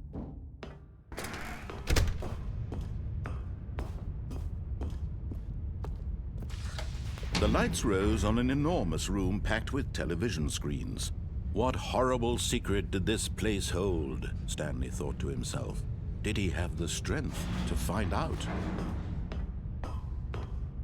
So this is just when we follow the narrator.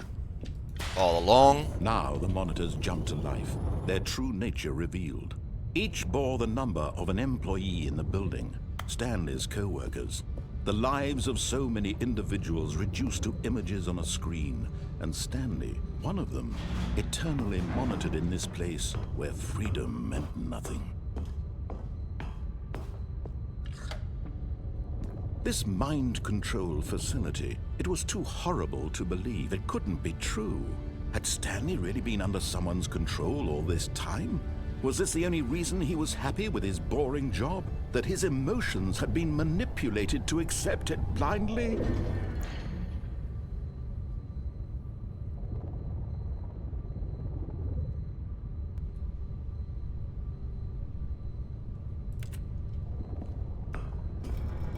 No.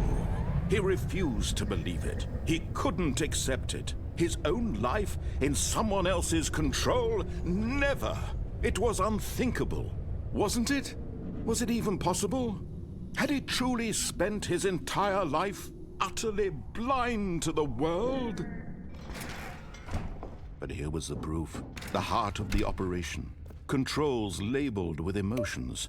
Happy, or sad, or content. Walking, eating, working.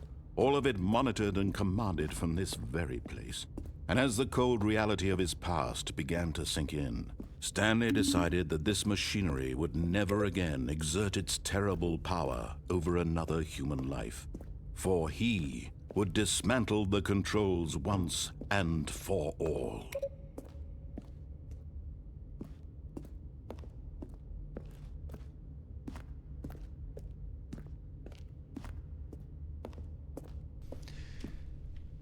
That door once opened.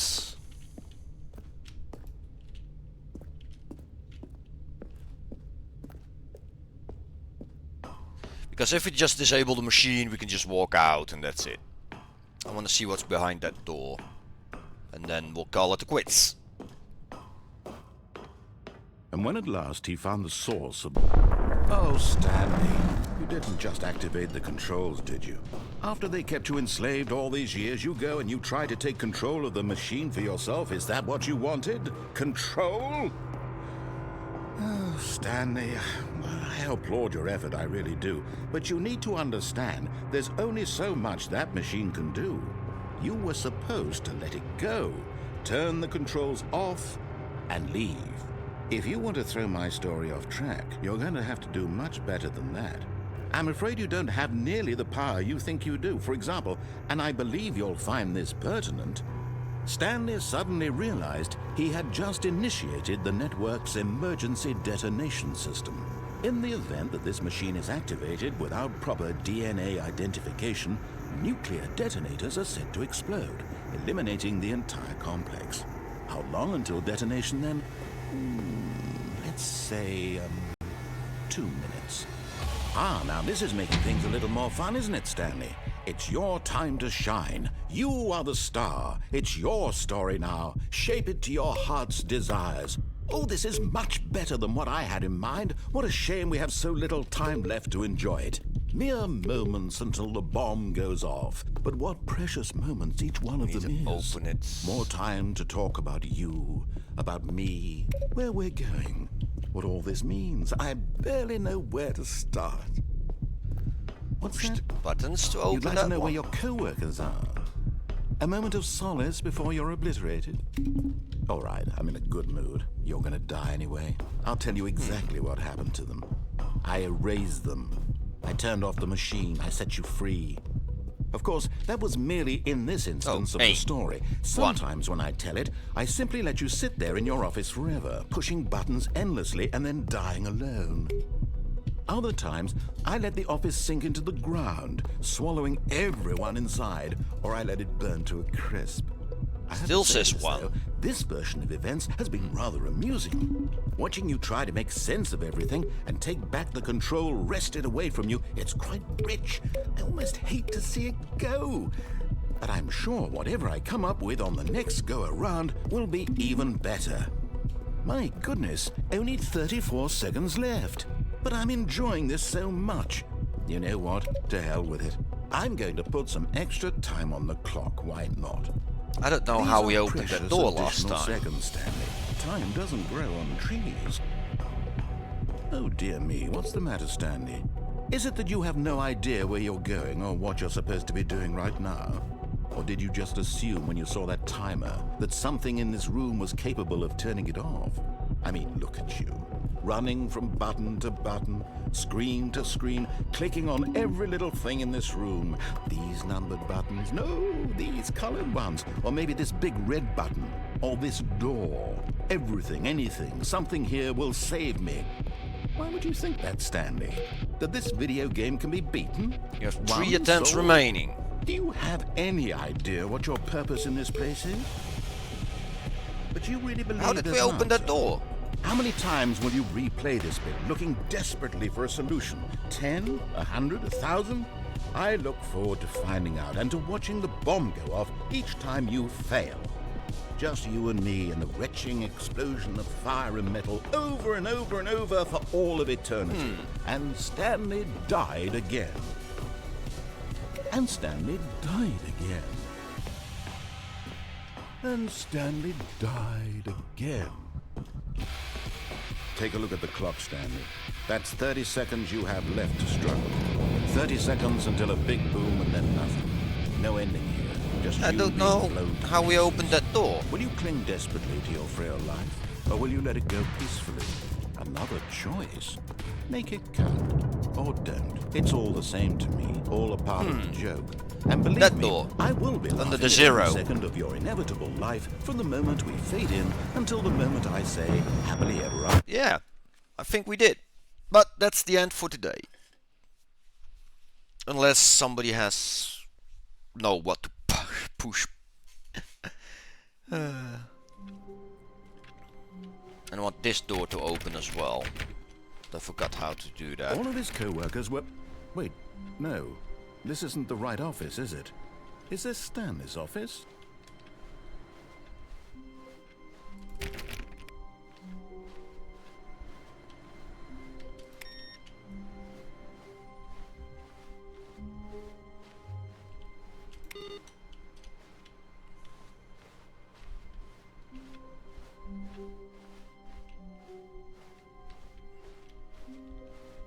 When Stanley came to a set of 2 open doors, he entered the door on his left. Yeah, I think we opened it.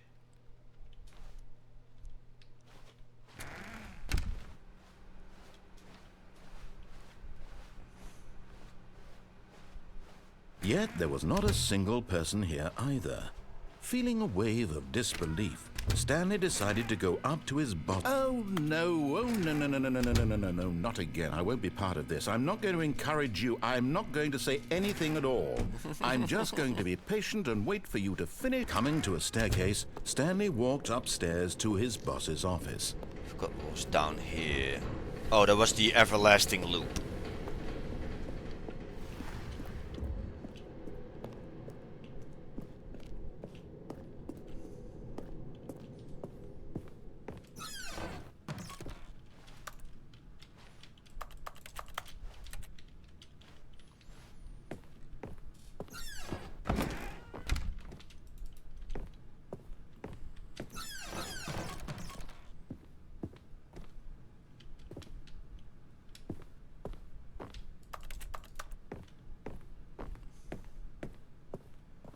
The door's Here's the already... door, just go.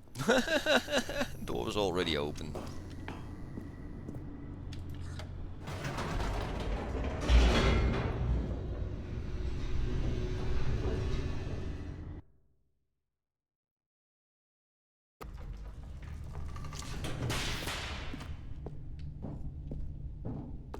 Stanley walked straight ahead through the large door that read Mind Control Facility. That will get us to the museum. Now, not about buckets, because we didn't bring the bucket with us. The lights rose on an enormous room packed with television screens. What horrible secret did this place hold? Stanley thought to himself. Did he have the strength to find out?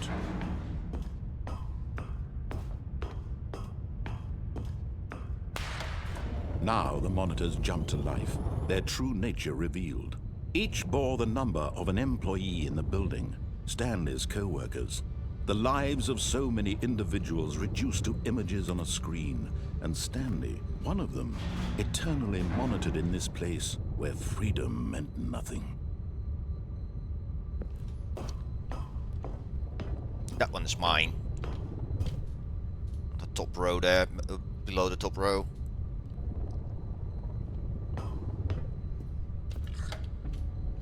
This mind control facility, it was too horrible to believe. It couldn't be true. Had Stanley really been under someone's control all this time? Was this the only reason he was happy with his boring job? That his emotions had been manipulated to accept it blindly?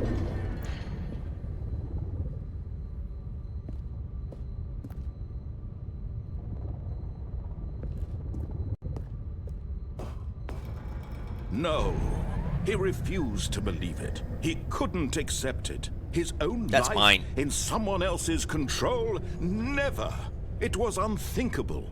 Wasn't it? Was it even possible? Had he truly spent his entire life utterly blind to the world? But here was the proof. The heart of the operation. Controls labeled with emotions. Happy or sad or This door. content. Walking, eating, working. All of it monitored and commanded from this very place. And as the cold reality of his past began to sink in, Stanley decided that this machinery would never again exert its terrible power over another human life. For he would dismantle the controls once and for all.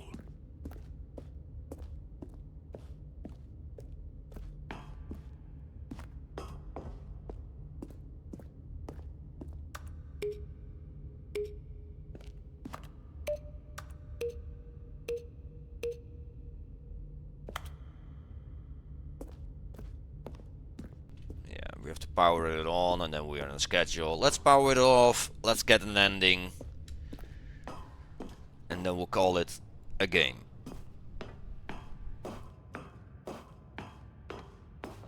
And when at last he found the...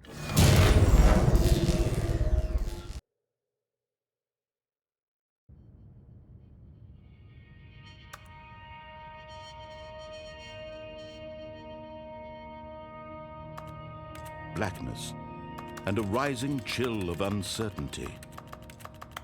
Was it over? Yes!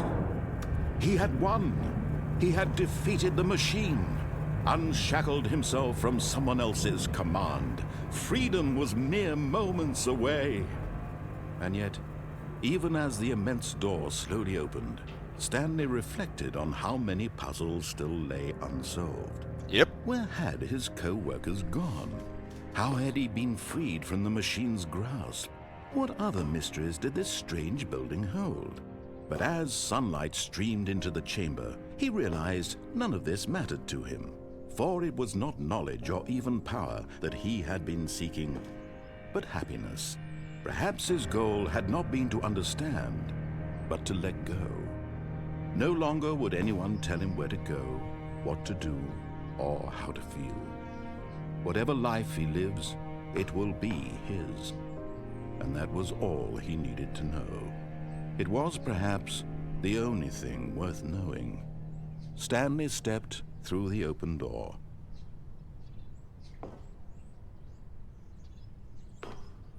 Stanley felt the cool breeze upon his skin, the feeling of liberation, the immense possibility of the new path before him. This was exactly the way, right now, that things were meant to happen. And Stanley was happy.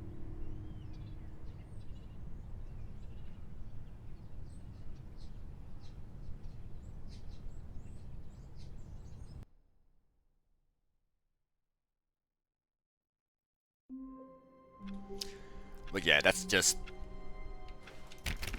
a couple of the endings. All of his co-workers were gone. What could it mean? Stanley decided to go to the meeting room. Perhaps he had simply missed a memo. A good bucket. Take a strong bucket a down the humble wrong bucket, path. a committed bucket.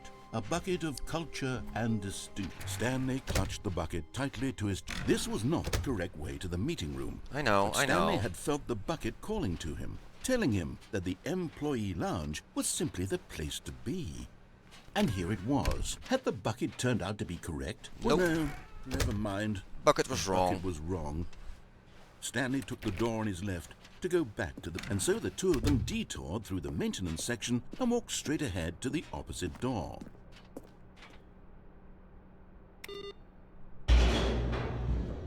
Haven't been here with the bucket yet. Oh, good Stanley. I'm glad you found your way here. I knew you'd find this place eventually. You see, your friends and I are concerned for you, Stanley. We've come together here because we care about you very much. It's this bucket you're carrying around everywhere. The bucket isn't even from the original Stanley Parable. It's just sequel content. We're the ones that matter, Stanley. Classic characters from the first game, like the Adventure Line and the Broom Closet. Because that's what fans want from a sequel. They want more of their favorite jokes, not this bucket that they've never seen before. Yes, I know I'm the one who gave you the bucket, but you're spending too much time with it. Don't you want another story involving the Adventure Line? We could make the Adventure Line go somewhere new. Yes, yes, that's what the fans want. Let's do it. Whee! Look at that wacky line. Who knows where it'll go off to next? Oh, and it played some silly music as well.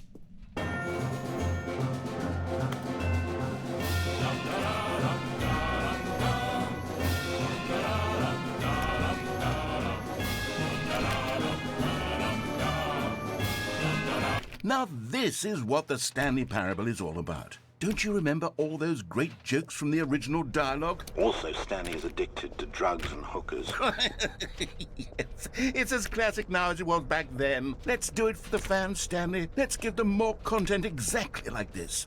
But if we want to do that, you're going to have to give something up. Not the bucket.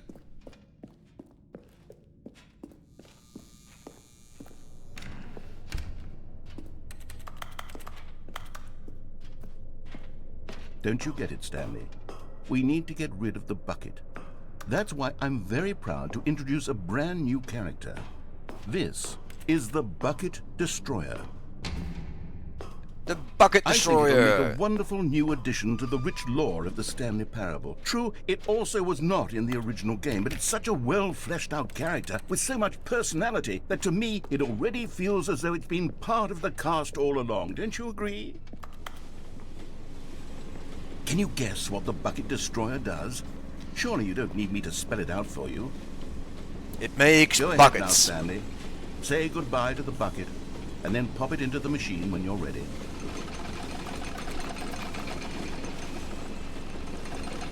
Now listen to me. It's crucial that you give it the bucket.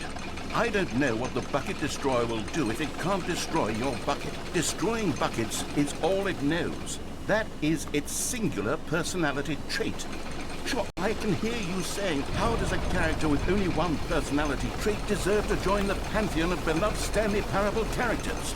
Well, you see, if you were to really explore the Bucket Destroyer, you would see that its desire to crush buckets is so densely loaded with complexity and nuance that it's really like 10 personality traits. What other object in this game can you even say that about? The Broom Closet? Certainly not. I wonder what sort of Bucket Destroyer merchandise the fans will be clamoring for after this.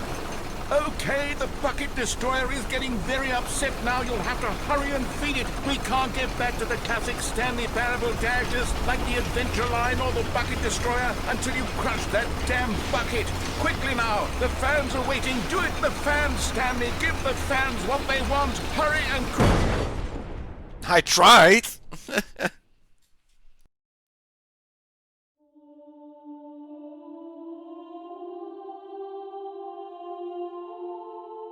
The Bucket Destroyer, my prized creation. You had so much potential. We were going to do such marvelous things with you, tell such spellbinding stories about you. All of it squandered now. Goodbye, new friend. For the moment in time that you were here, you were magnificent.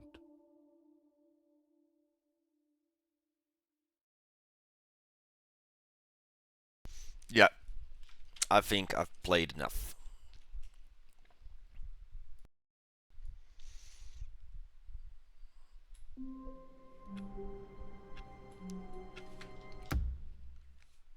Just one more ending. Okay. Tell me where to go, Maxine. Tell me what to do. All of his co-workers were gone. What could it mean? Stanley decided to go to the meeting room. Perhaps he had simply missed a memo. So are we gonna go meet No him? matter how hard Stanley looked, he couldn't find a trace of his co-workers. Are we gonna take Bucket with us? Or not?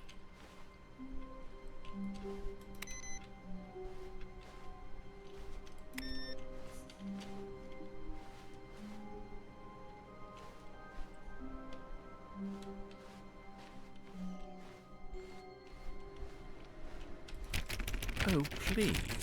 Are you really just doing this for the achievement? Click a door 5 times. Is that all that you think an achievement is worth? No. I can't just give these merits away for such little effort. A measly 5 clicks. Now suppose you were to click the door 20 times. I would say that's the kind of effort that warrants recognition. I have to say, I'm still not feeling the satisfaction of witnessing true effort for a noble cause. I'm not into achievements. Perhaps 50 clicks will do it. Yes, almost certainly 50 clicks. I've done 50 already.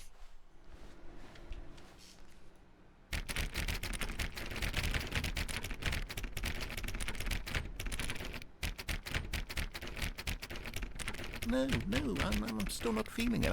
I want this achievement to have meant something. It has to be a true reward for valiant effort. I want to see some hustle, Stanley. I want to see commitment, a willingness to go all the way, no matter what the cost. Why don't you go put 20 clicks into door number 417?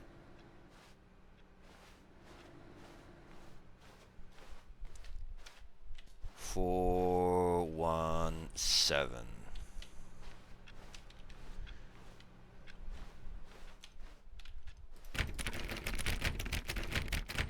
Oh, great. Now, go click a few times on door 437.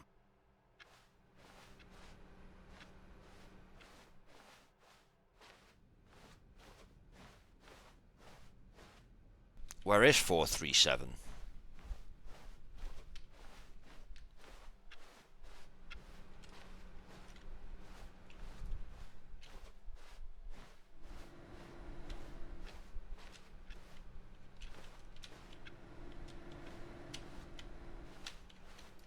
Excellent. I think we're getting somewhere. Now, door 415. Let's give it 10 clicks or so. 415.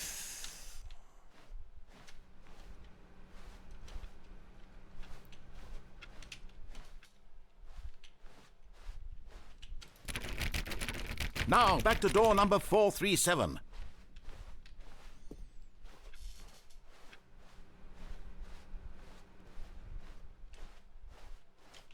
Let's see. How about you click on, well, I don't know, the copy machine? All right, back to room 417. I'm really feeling it now. I think we're getting somewhere.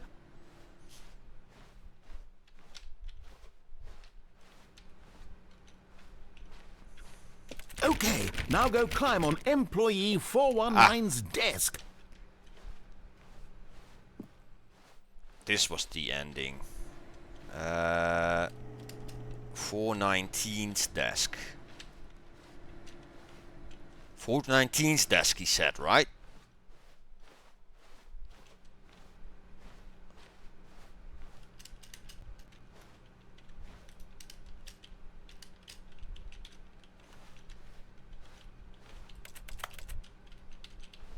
Yes! This is great! You're putting it all on the line, Stanley. I like that. All right, let's keep it up. Go give me a few clicks on door 416.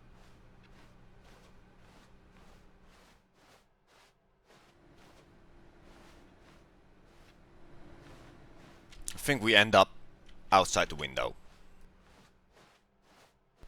416. We've almost got it! Now the copy machine, do that one again!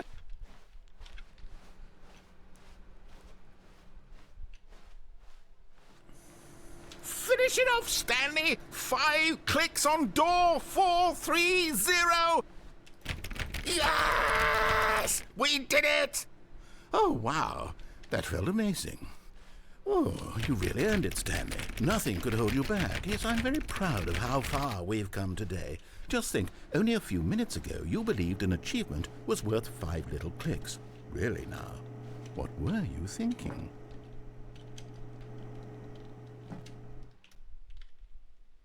Do you know that one? At first, Stanley assumed he'd broken the map until he heard this narration and realized it was part of the game's design all along. He then praised the game for its insightful and witty commentary into the nature of video game structure and its examination of structural narrative tropes. So, now that you're here, what do you think? Isn't this a fun and unique place to be? Why don't we take a minute just to drink it all in? Okay, I'm over it now. What do you think? Are you sick of this gag yet? Well, I don't know how to say this politely, but you could literally just hit escape and restart the game any old time you want, like right now. You could have done it just then. Now would also be an appropriate time to quit. Any of these points and so many, many more, all of them are appropriate. I'm enjoying what seems to be an internal conflict going on where you are literally unable to act on your own desires to restart the game. So, just to push the envelope, I'm going to try and make this as miserable as possible and see how long you can maintain. There once was a man named Stanley, who people considered so manly. But the truth must be told, he was not very old and was quite particularly gangly. What Stanley liked most was buttons. He pushed them like some kind of glutton. He did it all day in a meaningful way. But yeah, his I don't know. brain had long ceased to function. Which is why he is in this parable and lives an existence quite terrible. And if you are not strong and keep playing along, you too will become quite unbearable. Yes. You too will become quite unbearable.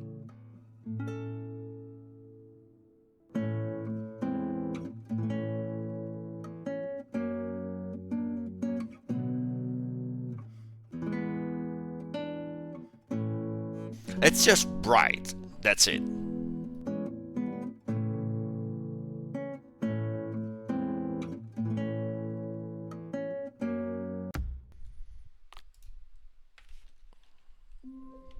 Let's do that again, but with bucket. Someone was following Stanley. He was sure of it.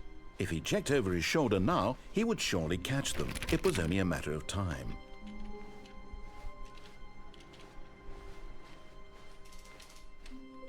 Let's see if the ending is different with bucket.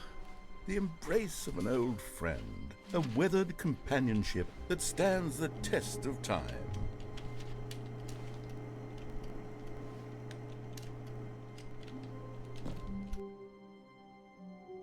Yes, whispered the bucket into Stanley's ear. We've done it. We've escaped from that dull office and that pesky narrator. At last, out here in the white void, we are alone. Now, and for the first time, I can reveal to you my true self. The bucket began to tell Stanley of its life and its history, of the countless wars it witnessed, desecrating the land and lives of untold numbers of innocent humans, and the bucket's own complicity therein, of sadness and regret, and the many years it spent dwelling on the actions it might have taken to curb the madness and the decay, if only it had been stronger, of hope and redemption, and its crusade to uplift the stock of life for the common man, to manifest justice where none existed, and the bittersweet reality of time, to see one's dreams and wishes met halfway, meted out in parcels like charity, and abandoned as soon as the warm glow of inspiration begins to dim. The opportunities to do so much more. There was so much it could have done, perhaps, the bucket wondered to itself. Perhaps, if it had seen its own darkness with a clearer perception. This was way too much for Stanley. What are you talking about? He screamed. You're a bucket! To this, the bucket furrowed its brow. No, said the bucket.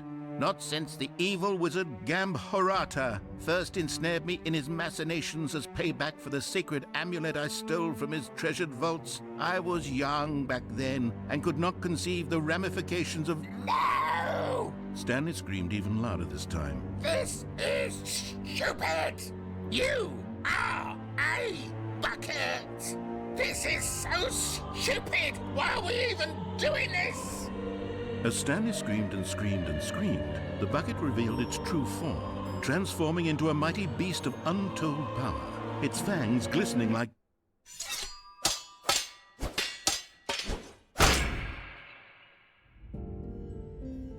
My God, Stanley, you did it. You saved us from the bucket. Thank God you already had all 12 emblems of sages and knew the incantations to summon their true power. Otherwise, we would have easily been overwhelmed by the bucket's power. I'm speechless. You've demonstrated such bravery here today. Come, let's restart the game, and we'll agree to never again go trifling with this bucket, nor the dark magic cast away inside of it. Okay, that was fun.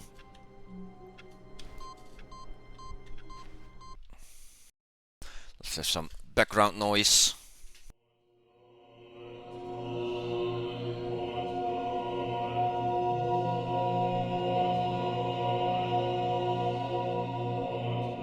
Thank you all for watching this little bonus stream. And let's see who is live.